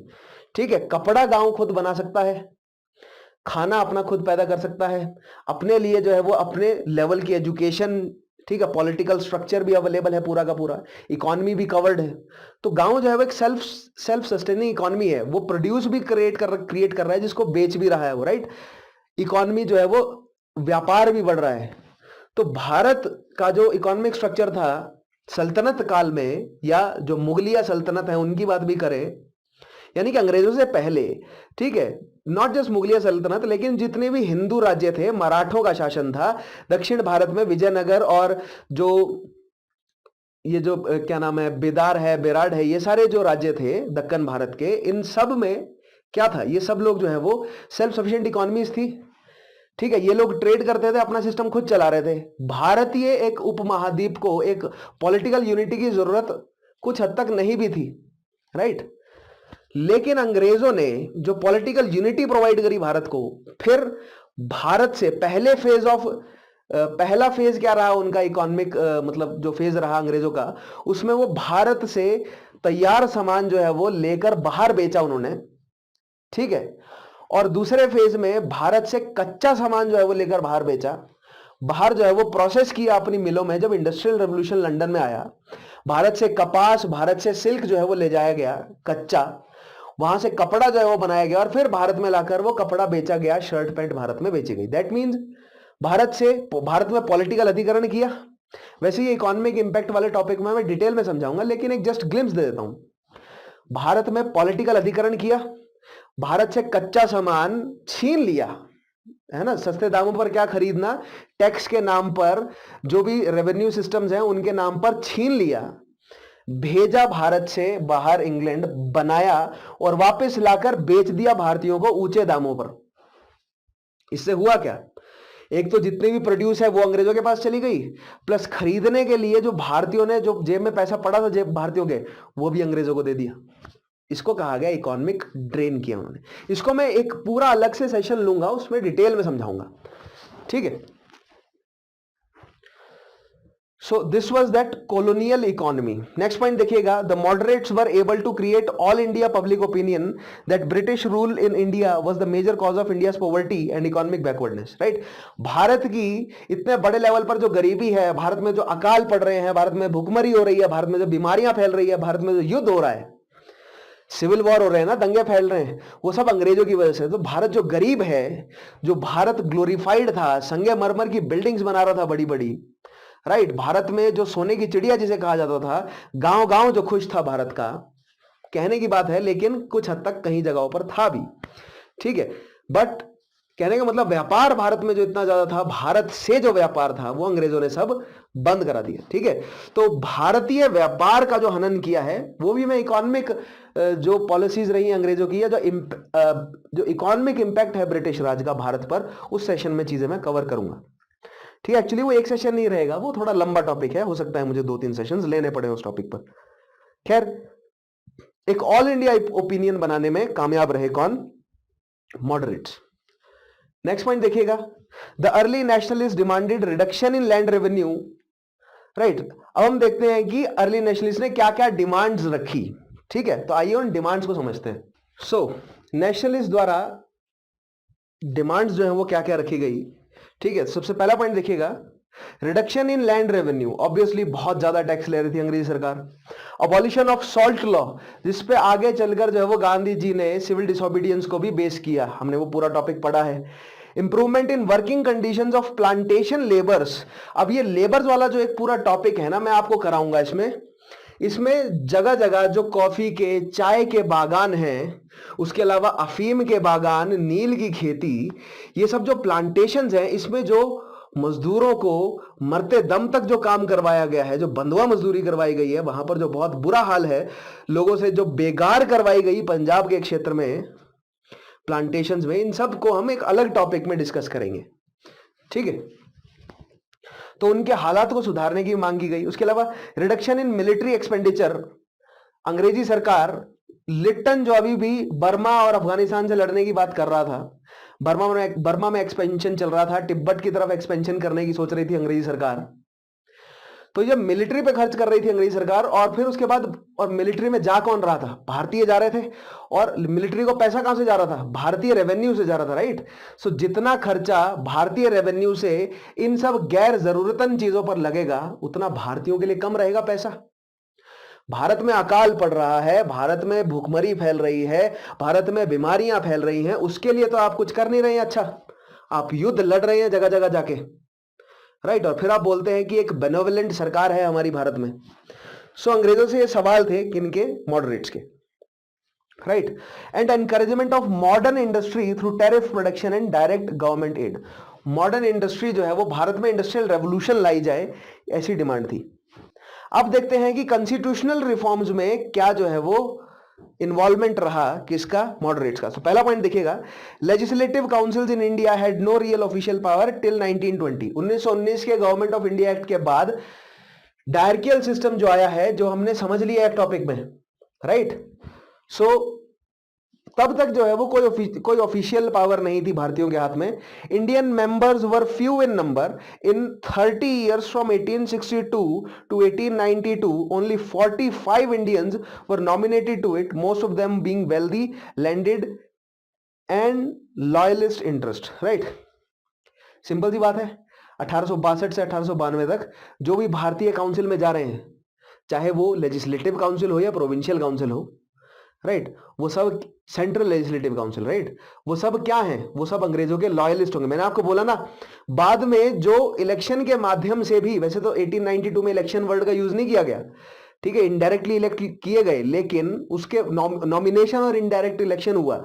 लेकिन 1909 में जो इलेक्शन वर्ड का यूज भी किया है, बट स्टिल जो प्रतिनिधि जो काउंसिल तक पहुंच रहे हैं वो इनडायरेक्टली इलेक्ट होकर पहुंच रहे हैं, तो उनकी छटनी जो स्क्रीनिंग हो रही है वो अंग्रेज अपने हिसाब से कर रहे हैं। राइट, सो दैट मींस 1919 तक प्रभावशाली जो नेता है, उनकी बड़ी संख्या जो है वो ऐसे बड़े पोस्ट तक नहीं पहुंच सकी।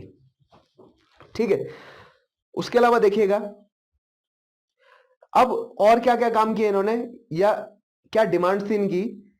From 1885 to 1892 the nationalist demand for constitutional reforms were centred around. अब मैंने आपको बोला ना, जो डफरिन है, Lord Dufferin, viceroy of that time when Congress was founded 1885 में, उसका क्या कहना था? वो चाहता था कि कांग्रेस एक सोशल रिफॉर्मर की तरह काम करे, इंडिया लेवल पर एक सोशल रिफॉर्मर की तरह काम करे, लेकिन कांग्रेस एक पॉलिटिकल रिफॉर्मर की तरह काम करने लगी।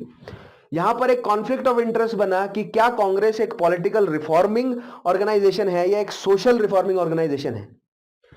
ठीक है, किस तरह जो है वो कांग्रेस को काम करना चाहिए। लेकिन कांग्रेस ने साफ साफ बोला कि हम सोशल रिफॉर्मर ना होकर हम पहले पॉलिटिकली रिफॉर्म करेंगे भारत को, धीरे धीरे सोशल अपलिफ्टमेंट साथ साथ में हो जाएगा, कंसीक्वेंटली होगा, पहले हमें पॉलिटिकली रिफॉर्म करना है। ठीक है, अब इसमें बहुत सारे जो इतिहासकार हैं वो ये पॉइंट डालते हैं कि ये मॉडरेट्स नेताओं की अपने पॉलिटिकल उल्लू सीधा करने की उनकी ये जद्दोजहद थी, राइट। लेकिन जब आप माइक्रो एनालिसिस करेंगे तब आप पाएंगे कि शुरुआती कांग्रेस के जो बहुत सारे नेता हैं वो इस बैकग्राउंड से भी आते थे, वो सोशल रिफॉर्मिंग बैकग्राउंड से भी आते थे, और कांग्रेस में रहते हुए भी उन्होंने सोशल रिफॉर्मिंग की है। और कांग्रेस केवल एक खुद को पॉलिटिकल एंटिटी ना मानकर, उनका क्या मुद्दा था कि भारत में यूनिटी लेकर आनी है, जब तक वो सेक्युलर रहे तब तक, जब तक वो सेक्युलर और डेमोक्रेटिक और नेशनलिस्ट रहे तब तक ठीक है। अगर वो धार्मिक बेस पे होगा, अगर वो किसी रीजनल बेस पे हो जाए, या अगर वो डेमोक्रेटिक ना रहकर अन्य किसी और तरीके की व्यवस्था पर रुझान रखे, उसके अलावा आप कुछ मर्जी करो कांग्रेस में रहकर, सब जायज है, जब तक वो भारतीयों की भलाई के लिए हो। चाहे आप सोशल रिफॉर्म करो, पॉलिटिकल रिफॉर्म करो, लोगों को जागरूक करो किसी भी तरीके से, ठीक है। लेकिन मुख्यतः कांग्रेस ने क्या क्या कहा कि हम एक पॉलिटिकल रिफॉर्मर्स हैं, और एक्सपेंशन ऑफ काउंसिल उनका पहला मुद्दा था, that is greater participation of Indians in council. ठीक है, दूसरी चीज reform of councils, more powers to councils, especially greater control over finances. So that means budget में एक तो पहले तो काउंसिल्स में वो दोनों प्रोविंशियल भी और सेंट्रल भी, दोनों काउंसिल्स में भारतीयों की संख्या बढ़ाइए, और दोनों काउंसिल्स के जो इंपॉर्टेंट फैसले हैं जैसे कि फाइनेंसेस, उसमें भारतीयों को डिस्कशन या डिबेट या सजेशंस देने की छूट दीजिए। इन सब डिमांड्स, और ये जो 1885 से लेकर 92 तक कांग्रेस का जो ये मॉडरेट तरीके से उन्होंने जो पिटीशंस और प्रेज करी अंग्रेजों को, और जब वो 1892 में लेकर आए इंडियन काउंसिल्स एक्ट, उसमें हमें काफी ज्यादा जो है वो ऐसे फैसले दिखे जो कि कांग्रेस द्वारा उठाए गए पॉइंट्स थे। लेकिन जैसे कि मैंने बोला ना, अंग्रेजी सरकार घुमा के करती थी सब कुछ, उनको मॉडरेट्स को खुश भी करना था और ऐसे भी मुद्दे लेकर आने थे जो कुछ काम के थे भी नहीं। दैट मीन्स जो रिफॉर्म आए हैं 1892 का इंडियन काउंसिल एक्ट, मैंने आपको पूरा का पूरा टॉपिक कराया है, आप उसमें तुरंत जो है मुझे कमेंट में लिख कर देंगे कि हाईलाइट क्या थी इंडियन काउंसिल एक्ट की, 1892 वाले की हाईलाइट क्या है। और फिर मैंने आपको समझाया था कि किस तरह कांग्रेस ने, जो कांग्रेस के सभी यूनानिमसली जो है वो कांग्रेस ने रिजेक्ट किया, लेकिन फिर भी काउंसिल्स में भारतीयों का नॉमिनेशन जो है वो आना शुरू हुआ। ठीक है, ये आप मान सकते हैं कि कुछ हद तक श्रेय जो है वो कांग्रेस को ही जाता है, मॉडरेट्स को ही जाता है। आगे देखते हैं, campaign for general administration reforms, right. Administrative reforms के लिए क्या क्या किया मॉडरेट्स ने, तो पहला पॉइंट देखिएगा, Indianisation of government services, civil services में भारतीयों की संख्या की बढ़ोतरी की जाना। पॉइंट देखिएगा, on the economic grounds that British civil servants got very high emoluments while inclusion of Indians would be more economical. On political grounds that since salaries of British bureaucrats were remitted back home and pensions paid in England, that is all drawn from Indian revenue, this amounted to economic drain of national resources. And on moral grounds, the Indians were being discriminated against by being kept away from positions of trust and responsibility.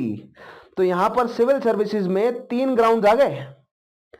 पहला है economic ground. Economic ground के तहत simple सी बात है, जो अंग्रेजी अफसर है उसको ज्यादा तनख्वाह दी जा रही है, तो भारतीयों को कम देनी पड़ेगी आपको, तो भारतीयों को भर लो आप किसमें, सर्विसेज में। भारत जो इंडियन रेवेन्यू है उस पे ही जो है वो क्या पड़ेगा, रिलैक्सेशन होगा। उसके अलावा आप यहां पर देखेंगे नेक्स्ट जो है वो पॉलिटिकल ग्राउंड्स क्या है, कि जो पेंशन्स हैं वो एक तो भारतीय खर्चे से दी जा रही हैं और इंग्लैंड में दी जा रही हैं, क्योंकि अगर कोई अंग्रेजी अफसर रिटायर हो गया तो मैक्सिमम अंग्रेजी अफसर जो है वो इंग्लैंड वापस लौट जाते थे, तो उनकी पेंशन जो है वो इंग्लैंड जा रही है भारत से, तो क्यों ना इंग्लैंड की गवर्नमेंट ही वहीं से ही जो है उन्हें दे दे पेंशन, भारत से क्यों जा रही हैं अगर वो इंग्लैंड में रह रहे हैं तो। और तीसरा मोरल ग्राउंड क्या है, कि जो भारतीय अफसर हैं, या जनरली नॉट अफसर तो थे ही नहीं भारतीय, लेकिन जो भारतीय वर्किंग क्लास है जो अंग्रेजों के अंडर काम कर रही है, उनका डिस्क्रिमिनेशन होता था बहुत बड़ा। तो इन सब पॉइंट्स के लिए जो है वो कैंपेन किया किसने? मॉडरेट्स ने। सेकंड पॉइंट देखिएगा, call for separation of judicial from executive functions. जो कोर्ट्स हैं, हाई कोर्ट्स हैं, वो एग्जीक्यूटिव काम ना करें, यानी कि जो मैजिस्ट्रेट है, जो डिस्ट्रिक्ट मैजिस्ट्रेट्स हैं, वो एग्जीक्यूशनरी की तरह काम ना करें, राइट। वैसे आप देखें ध्यान से तो आज भी डिस्ट्रिक्ट मैजिस्ट्रेट जो है वो एग्जीक्यूटिव का काम करते हैं, जुडिशरी का काम नहीं करते। लेकिन अगर आप नाम देखें डीएम का, तो डीएम करता क्या है? डिस्ट्रिक्ट मैजिस्ट्रेट क्या करता है? जुडिशियल काम करता है, राइट। लेकिन प्रेजेंट जो इंडियन ब्यूरोक्रेटिक सिस्टम है, इसमें जो डिस्ट्रिक्ट मैजिस्ट्रेट है वो क्या करते हैं? वो कुछ सिविल मामलों पर जुडिशियल फैसले या क्वासी जुडिशियल जो भी बॉडीज होती हैं वहां पर फैसले ले सकते हैं, राइट। लेकिन उसके अलावा मुख्यतः उनका काम जो है वो एग्जीक्यूशन का है, पॉलिसी को अप्लाई करवाना, दैट्स एग्जीक्यूशन, है ना। नेक्स्ट चीज देखिएगा, criticism of an oppressive and tyrannical bureaucracy and an expensive and time consuming judicial system. जो जुडिशियल सिस्टम था, दीवानी अदालतें थी, उसके अलावा बिल्कुल बेसिक लेवल पर जो सदर अमीन की अदालत थी, उसके ऊपर डिस्ट्रिक्ट कोर्ट थे, उसके ऊपर फिर हाई कोर्ट है, फिर सुप्रीम कोर्ट है, और ये बहुत स्लो सिस्टम था और बहुत ज्यादा जो है वो रिश्वतखोरी चलती थी, और भारतीयों के हित में फैसले नहीं जाते थे, केवल ऐसे भारतीयों के हित में फैसले जाते थे जो अंग्रेजों के लॉयलिस्ट हों, ठीक है। महंगा था प्लस, और जो ब्यूरोक्रेसी है, जो अंग्रेजी अफसर हैं, जो अफसर नौकरशाही है, अंग्रेजी जो मिलिट्री ब्यूरोक्रेसी है, वो बहुत ज्यादा दमनकारी थी भारतीयों को लेकर, बहुत ज्यादा। तो उसको जो है वो थोड़ा चेंज लाया जाए। Next, criticism of an aggressive foreign policy which resulted in annexation of Burma, attack on Afghanistan and suppression of tribals in north west, all costing heavily for the Indian treasury. Simple सी बात है, अगर आप युद्ध करेंगे तो खर्चा होगा। कहां कहां युद्ध हुआ? बर्मा पर अटैक कर रहे हैं, तिब्बत पे कर रहे हैं, नॉर्थ वेस्ट जो नॉर्थ ईस्ट की जो या नॉर्थ वेस्ट के जो एरिया अफगानिस्तान से लगते एरिया, वहां पर जो है वो हमला कर रहे हैं, राइट। अगर बर्मा पे कर रहे हैं तो नॉर्थ ईस्ट में भी कर ही रहे हैं, राइट। सो ये सब खर्चा किस पे आ रहा है? इंडियन ट्रेजरी पे ही तो आ रहा है ना। तो वो खर्चा भारत में फैमिन रिलीफ के लिए यूज कर लो, जो भुखमरी फैल रही है भारत में उसका निवारण कर लीजिए। ऐसा जो है वो ये सब पॉइंट्स रखे किसने? मॉडरेट्स ने। Call for increase in expenditure on welfare, that is health and sanitation, education, especially elementary and technical, irrigation works and improvement of agriculture, agricultural banks for cultivators। यानी कि वेलफेयर पर खर्चा जो है वो शुरू किया जाए, एक्सपेंडिचर ऑन वेलफेयर, राइट। यानी कि भुखमरी का इलाज करो, लोगों में एजुकेशन फैलाओ, एग्रीकल्चर के लिए काम करो। उसके अलावा एजुकेशन जो देनी है वो एलिमेंट्री, पहले एलिमेंट्री एजुकेशन तो दो, भारत से इलिटरेसी को भगाने का काम करो।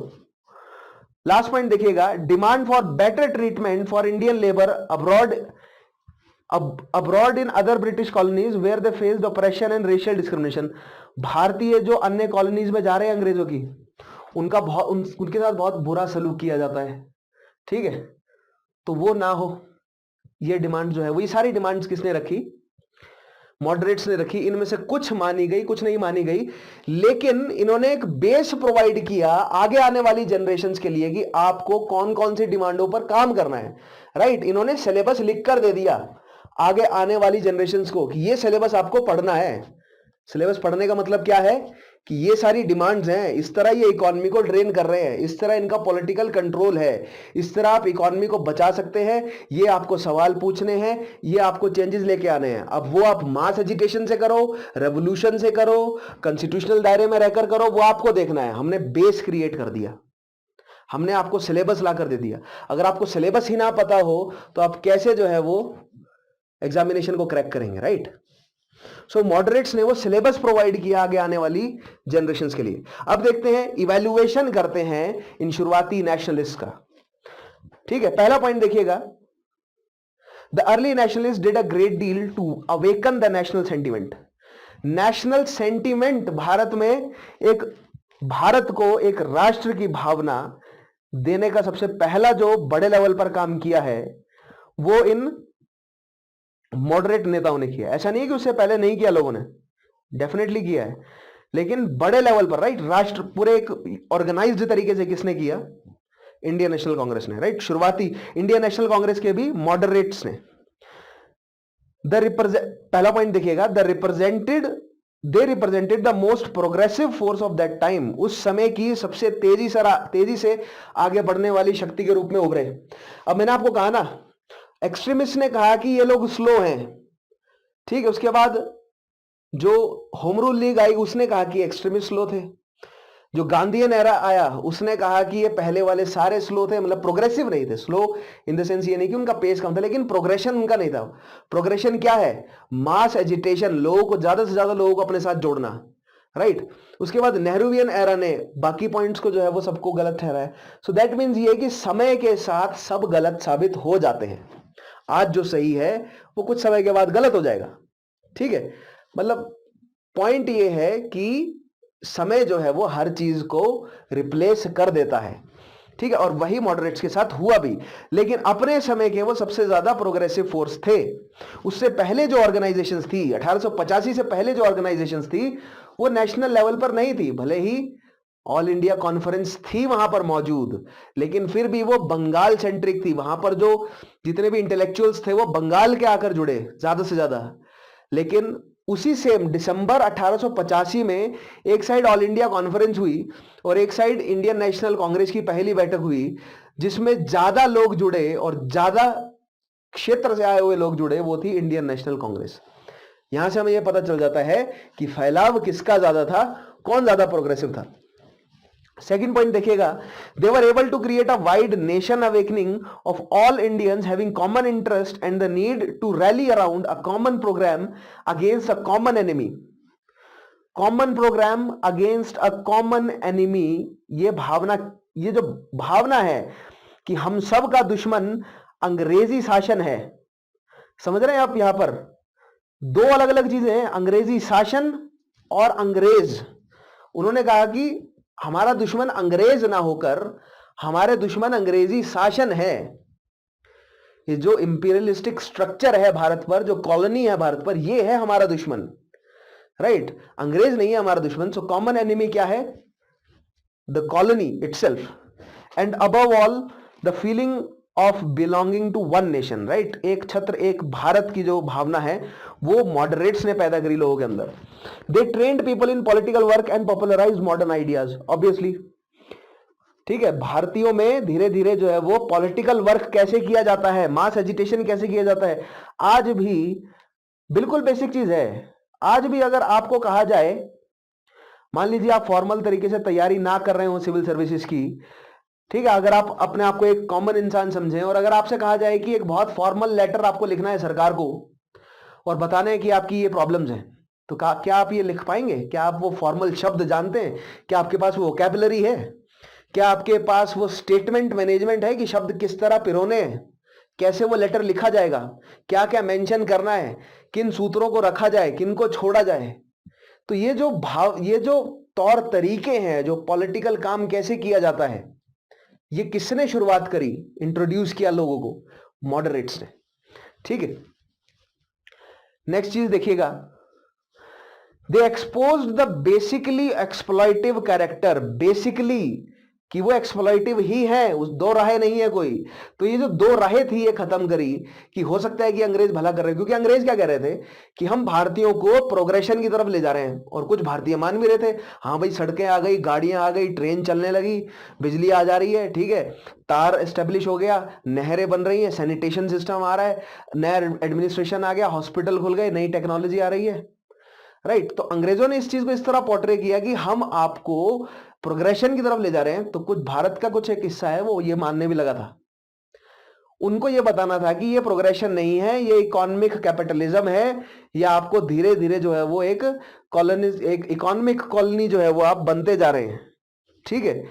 तो लोगों को जागरूक करना था ये एक्सप्लॉइटिव कैरेक्टर के बारे में, ठीक है। नेक्स्ट पॉइंट देखिएगा, there political work has based on hard realities and not on shallow sentiments and religion.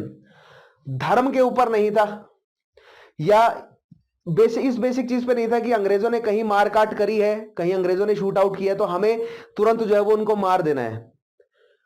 वो एक बहुत छोटी पिक्चर है, गलत वो कर रहे हैं लेकिन हमें उनका शासन खत्म करना है। शासन खत्म होगा तो वो सारी जो कुरीतियां हैं अंग्रेजों द्वारा फैलाई गई हैं वो सब खत्म हो जाएंगी। अगर आप धर्म को मुद्दा बनाएंगे, इंडिविजुअल बदले को अगर आप मुद्दा बनाएंगे, तो ये जो दानव है ये नहीं हरा सकते आप इसे। ये इन्हीं सब छोटी छोटी चीजों को ध्यान में रखते हुए आप ही के रोष को, आप ही के गुस्से को आप ही के खिलाफ इस्तेमाल कब कर देगा आपको पता भी नहीं चलेगा। ठीक है, सो अंग्रेजी गवर्नमेंट से बहुत सोच समझ के जो है वो लड़ना था। नेक्स्ट चीज, they were able to establish the basic political truth that India should be ruled in the interest of Indians. Right, basic political truth कि भारत भारतीयों के लिए है। ठीक है, ये आप मुझे बताएंगे किसने बोला था, किस मॉडरेट नेता ने, फिर जो बाद में एक्सट्रीमिस्ट में बदल गया, कौन था वो नेता। नेक्स्ट पॉइंट देखिएगा, they created a solid base for a more vigorous militant mass based national movement in the years that followed. Right, so आगे आने वाले जो बड़ी संख्या में बहुसंख्यक जो मास एजिटेशंस हुए, जो नेशनल मूवमेंट आगे जो रूप बना उसका, उसके लिए बेस किसने प्रिपेयर करके दिया, इन्हीं मॉडरेट्स ने। However, they failed to widen their democratic base and scope of their demands, right?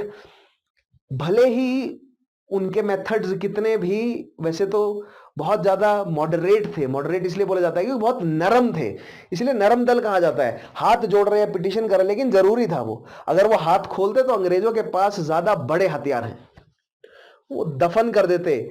जो ऑर्गेनाइजेशन बन रहा था वो कभी नहीं बन पाता। जो आजादी मिली है वो लगभग 30-40 साल पुश हो जाती। ठीक है, कोल्ड वॉर खत्म होने के बाद जाके हो सकता है आजादी मिलती ना मिलती, डोमिनियन स्टेटस मिलता, काफी सारे जो है वो उसके काफी जो है वो मतलब ये अभी भी स्पेकुलेशन है कि क्या होता अगर मॉडरेट्स वो शुरुआती फाउंडेशन नहीं क्रिएट करते, अगर गांधी जी अगर नहीं आके कमान संभालते, या स्वदेशी मूवमेंट नहीं जो है वो इनिशिएट करता मास एजिटेशन को, ये सारी चीजें अगर नहीं होती तो क्या रूप होता। भारत अगर अंग्रेजों के कंट्रोल में रहता तो भारत से निकलने वाले रेवेन्यू को अपनी शक्ति बनाकर अंग्रेज जो है वो अपनी कॉलोनीज को सस्टेन्ड रखते। भारत से उनको अपनी कॉलोनी हटानी पड़ी, इस वजह से अन्य कॉलोनीज भी उनकी खत्म हुई हैं। ये हम वर्ल्ड हिस्ट्री में पढ़ेंगे कैसे हुआ है डीकॉलोनाइजेशन को। ठीक है, नेक्स्ट चीज देखिएगा, अब हम देखते हैं आगे कि जो मास पॉपुलेशन है उसका क्या रोल था। पहला पॉइंट देखिएगा, the moderate phase of the national movement had a narrow social base and the masses played a passive role. Masses को जोड़ा ही नहीं किसने, मॉडरेट्स ने। क्यों? क्योंकि उनका सख्त ये मानना था कि भारतीय पीजेंट्री जो है वो अभी मास मूवमेंट के लिए तैयार नहीं है। अगर आप भारतीय पीजेंट्री को मास मूवमेंट में जोड़ेंगे तो वो वायलेंट हो जाएगी, और वो वायलेंट हो गई तो अंग्रेजी सरकार उनको बहुत भयंकर तरीके से कुचल देगी। वो अभी इतना एजुकेटेड नहीं है, उसको हमें जोड़ना है, लेकिन अभी नहीं। 1885, 1890, 1900 तक जो है वो टाइम नहीं था भारतीयों को, भारतीय जो ग्रामीण जनता है उसको जोड़ना नेशनल मूवमेंट के साथ। अभी बेस क्रिएट करना है, अभी केवल एक पॉलिटिकल बेस क्रिएट करना है, उसके बाद जनता को जोड़ा जाए। ठीक है, The moderates felt that there were numerous divisions and subdivisions in Indian society and masses were generally ignorant and had conservative ideas and thoughts. अगर आप भारतीय जनता को जोड़ेंगे तो भारतीय जनता क्या थॉट्स लेके आएंगी मालूम है? वो बोलेंगे कि केवल ब्राह्मण करेंगे ये प्रोटेस्ट, ठीक है, हम अछूतों को नहीं आने देंगे, अगर वो आएंगे तो हम नहीं करेंगे। हिंदू सोसाइटी बट गई। जहां पर हिंदू मुस्लिम दंगे चल रहे हैं या कॉन्फ्लिक्ट है वहां पर बोलेंगे अगर मुस्लिम आएंगे तो हिंदू नहीं आएंगे। ठीक है, सो दैट मीन्स भारत जो है वो इन ट्रिवियल बातों में बटा हुआ था। अभी एक पॉलिटिकल यूनियन क्रिएटेड नहीं था भारत में, और अंग्रेज ब्रिटिशर्स वर मेकिंग श्योर कि वो ना भी बने कभी। ठीक है, तो हम ये दोनों साइड की जो जद्दोजहद है, जो कांग्रेस या उस समय के जो नेता हैं, भले ही वो कांग्रेस के हो या ना हो, वो जो भारत में पॉलिटिकल या रिलीजियस यूनिटी लाना चाहते थे, और दूसरी साइड अंग्रेजी सरकार जो भारत में कम्युनल डिसहार्मनी फैला के रखना चाहती थी। 1858 के बाद इन दोनों चीजों को हमें समझना है। ठीक है, सोशल इंपैक्ट ऑफ ब्रिटिश राज में हम एक टॉपिक में आपको अलग से कराऊंगा कि सोशल इंपैक्ट कैसे रहा। ठीक है, मैंने आपको बताया ना, economy, administration, polity, social, religion, culture, सारी चीजें पढ़ेंगे हम। इन सारे एस्पेक्ट्स को कवर करना है हमें। कुछ नहीं छोड़ेंगे। नेक्स्ट चीज देखिएगा, moderates felt that heterogeneous elements had first to be welded into a nation before they entered the political sphere. Obviously heterogeneous elements मैंने बताया ना, जो हिंदू सोसाइटी है उसका स्ट्राटा भी तो बटा हुआ है ना, वर्ण है, वर्ण में जातियां हैं, और जातियों में भी ऊंच जाति और नीच जातियां हैं, अछूत हैं, शूद्र हैं, पंडित, ब्राह्मण, क्षत्रिय, वैश्य, मतलब बहुत भयंकर क्लस्टर है सोसाइटी का। ये जो हेटेरोजीनियस एलिमेंट्स हैं इनको जोड़ा जाना बहुत जरूरी है।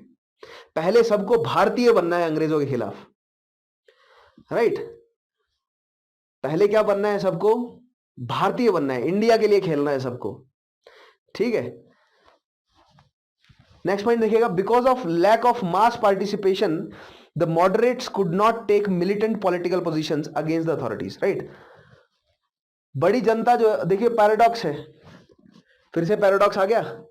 बड़ी संख्या में लोगों को ये जोड़ नहीं सकते क्योंकि वो वायलेंट हो जाएंगे, और बड़ी संख्या में उनके साथ लोग जुड़े नहीं है, इसलिए वो एक वायलेंट मास एजिटेशन कर नहीं सकते, कंट्रोल्ड वायलेंट मास एजिटेशन या एक एक्सट्रीमिस्ट रूप पे जो है वो मास एजिटेशन नहीं कर सकते। जब एक्सट्रीमिस्ट नेताओं ने किया तो अंग्रेजों ने कितनी भयंकर स्ट्रेटेजी से उनको आपस में लड़वाया, जेल भेजा और सबडू कर दिया स्वदेशी मूवमेंट को। हमने पिछले सेशंस में समझा है, अगर आपने नहीं देखा है वो सेशन तो जरूर जाके स्वदेशी मूवमेंट को देखिए, बहुत इंपॉर्टेंट है।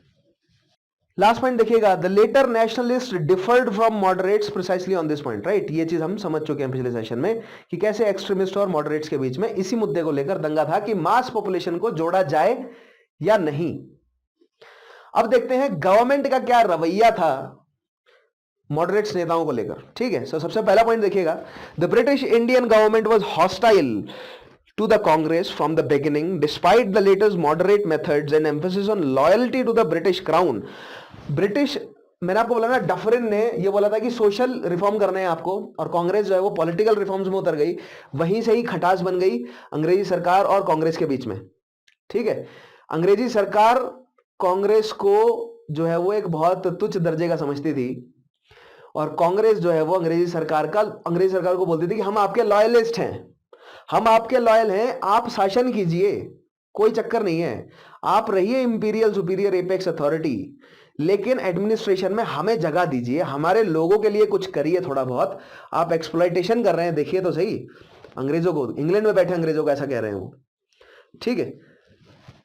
सेकंड पॉइंट देखिएगा, the official attitude stiffened further after 1887 when the government failed to persuade the Congress to confine itself to social issues, when the Congress was becoming increasingly critical of the colonial rule, right? 1887 तक Dufferin के रहते रहते कांग्रेस को ये बार बार बोला जा रहा था कि सोशल काम कर लो, सोशल काम कर लो, और कांग्रेस धीरे धीरे जो है वो पॉलिटिकल ऑर्गेनाइजेशन के रूप में उभरती जा रही थी। द गवर्नमेंट रिजोर्टेड टू ओपन कंडेम्पशन, उसके बाद गवर्नमेंट ने ओपनली कंडेम करना शुरू किया और कहा कि ये सिडिशियस ब्राह्मण्स हैं, डिसलॉयल बाबू हैं। सिडिशियस ब्राह्मण क्यों कहा? देशद्रोह ब्राह्मण, देशद्रोह क्यों कहा? देशद्रोही ब्राह्मण क्यों कहा? क्योंकि मैक्सिमम जो, अब ध्यान से समझने की कोशिश कीजिएगा, हिंदू सोसाइटी को थोड़ा सा समझते हैं, राइट? उस समय की जो पढ़े लिखे हिंदू रहे होंगे वो अपर क्लास के रहे होंगे, और अपर क्लास में भी ब्राह्मण्स जो हैं वो सबसे अपर क्लास है, राइट? अकॉर्डिंग टू वर्ण व्यवस्था ब्राह्मण सबसे ऊपर है। सो ब्राह्मण, सिडिशियस ब्राह्मण्स जो है वो कहा गया, और disloyal babus is the word use for a clerical worker, अंग्रेजी सरकार के अंदर उसको बाबू कहा जाता है, right? Dufferin called the Congress a factory of sedition. Later the government adopted a divide and rule policy towards Congress, मैंने आपको बताया। और उसके अलावा किस तरह जो है वो डिवाइड एंड रूल, मैंने आपको बताया ना कि मॉडरेट्स को एक्सट्रीमिस्ट से लड़ाओ, समझा हमने पिछले सेशन में। The officials encouraged reactionary elements like Sir Syed Ahmad Khan and Raja Shiv Prasad Singh of Banaras to organise United Indian Patriotic Association to counter Congress propaganda. United Indian Patriotic Association अंग्रेजों के ओपनली लॉयलिस्ट एक ऑर्गेनाइजेशन एस्टेब्लिश करवाई गई अंग्रेजों द्वारा। किन किन से? सर सैयद अहमद खान, राजा शिव प्रसाद सिंह जी से। और finally government also try to divide the nationalist on the basis of religion and through the policy of carrot and stick pitted moderates against extremist. 1909 में लेकर आया गया जो काउंसिल्स एक्ट या गवर्नमेंट ऑफ इंडिया एक्ट कह लीजिए, moral reforms कह लीजिए। सेपरेट इलेक्टोरेट जो दिया है किनको, मुस्लिम्स को, हिंदू मुस्लिम जो है वो एकता को कर दिया खत्म, राइट। उसके अलावा मैंने आपको समझाया है पिछले सेशंस में कि किस तरह लड़वाया है उन्होंने मॉडरेट्स को एक्सट्रीमिस्ट से। तो आज यहां के सेशन में हमने क्या पढ़ा, आज हमने पढ़ा मॉडरेट्स की तरफ से, मॉडरेट्स के पॉइंट ऑफ व्यू से हमने चीजों को समझा, और बहुत सारे ध्यान से इस सेशन को फिर से देखेंगे, लिखेंगे, नोट्स तैयार करेंगे, तो आप पाएंगे बहुत सारे फैक्ट्स भी इकट्ठा किए हमने। तो आज के सेशन में हमने समझा कि किस तरह इंडियन नेशनल कांग्रेस की स्थापना हुई, और इसी स्थापना वाले टॉपिक को आगे डिटेल में मैं धीरे धीरे जो है वो अन्य टॉपिक से सप्लीमेंट करता जाऊंगा, क्योंकि बहुत सारी ऐसी चीजें हैं जो अभी ओपन एंड सवाल छूट गए हैं कि कौन कौन से ऑर्गेनाइजेशंस, कौन कौन नेता जो है वो जुड़े थे, जो जिन नेताओं के मैंने आपको नाम बताए हैं वो prior to Indian National Congress किन किन ऑर्गेनाइजेशन से जुड़े हुए थे। तो कांग्रेस की स्थापना से पहले की जो पॉलिटिकल एसोसिएशंस है उसके लिए एक अलग से सेशन है, वो जब जुड़ जाएगा कांग्रेस की स्थापना से, राइट, तो आपको ये पूरा का पूरा टॉपिक क्लियर हो जाएगा। फिर सोशियो रिलीजियस रिफॉर्म्स जुड़ जाएगा, उसके बाद हम पढ़ेंगे इकोनॉमिक इंपैक्ट क्या है। पहले मैंने क्या बोला, देखिए पहले मैंने बोला कि अंग्रेजों की क्या पॉलिसीज हैं, हम पहले उन पॉलिसीज को पढ़ लें, फिर हम पढ़ेंगे भारतीयों का क्या रिएक्शन है, ठीक है।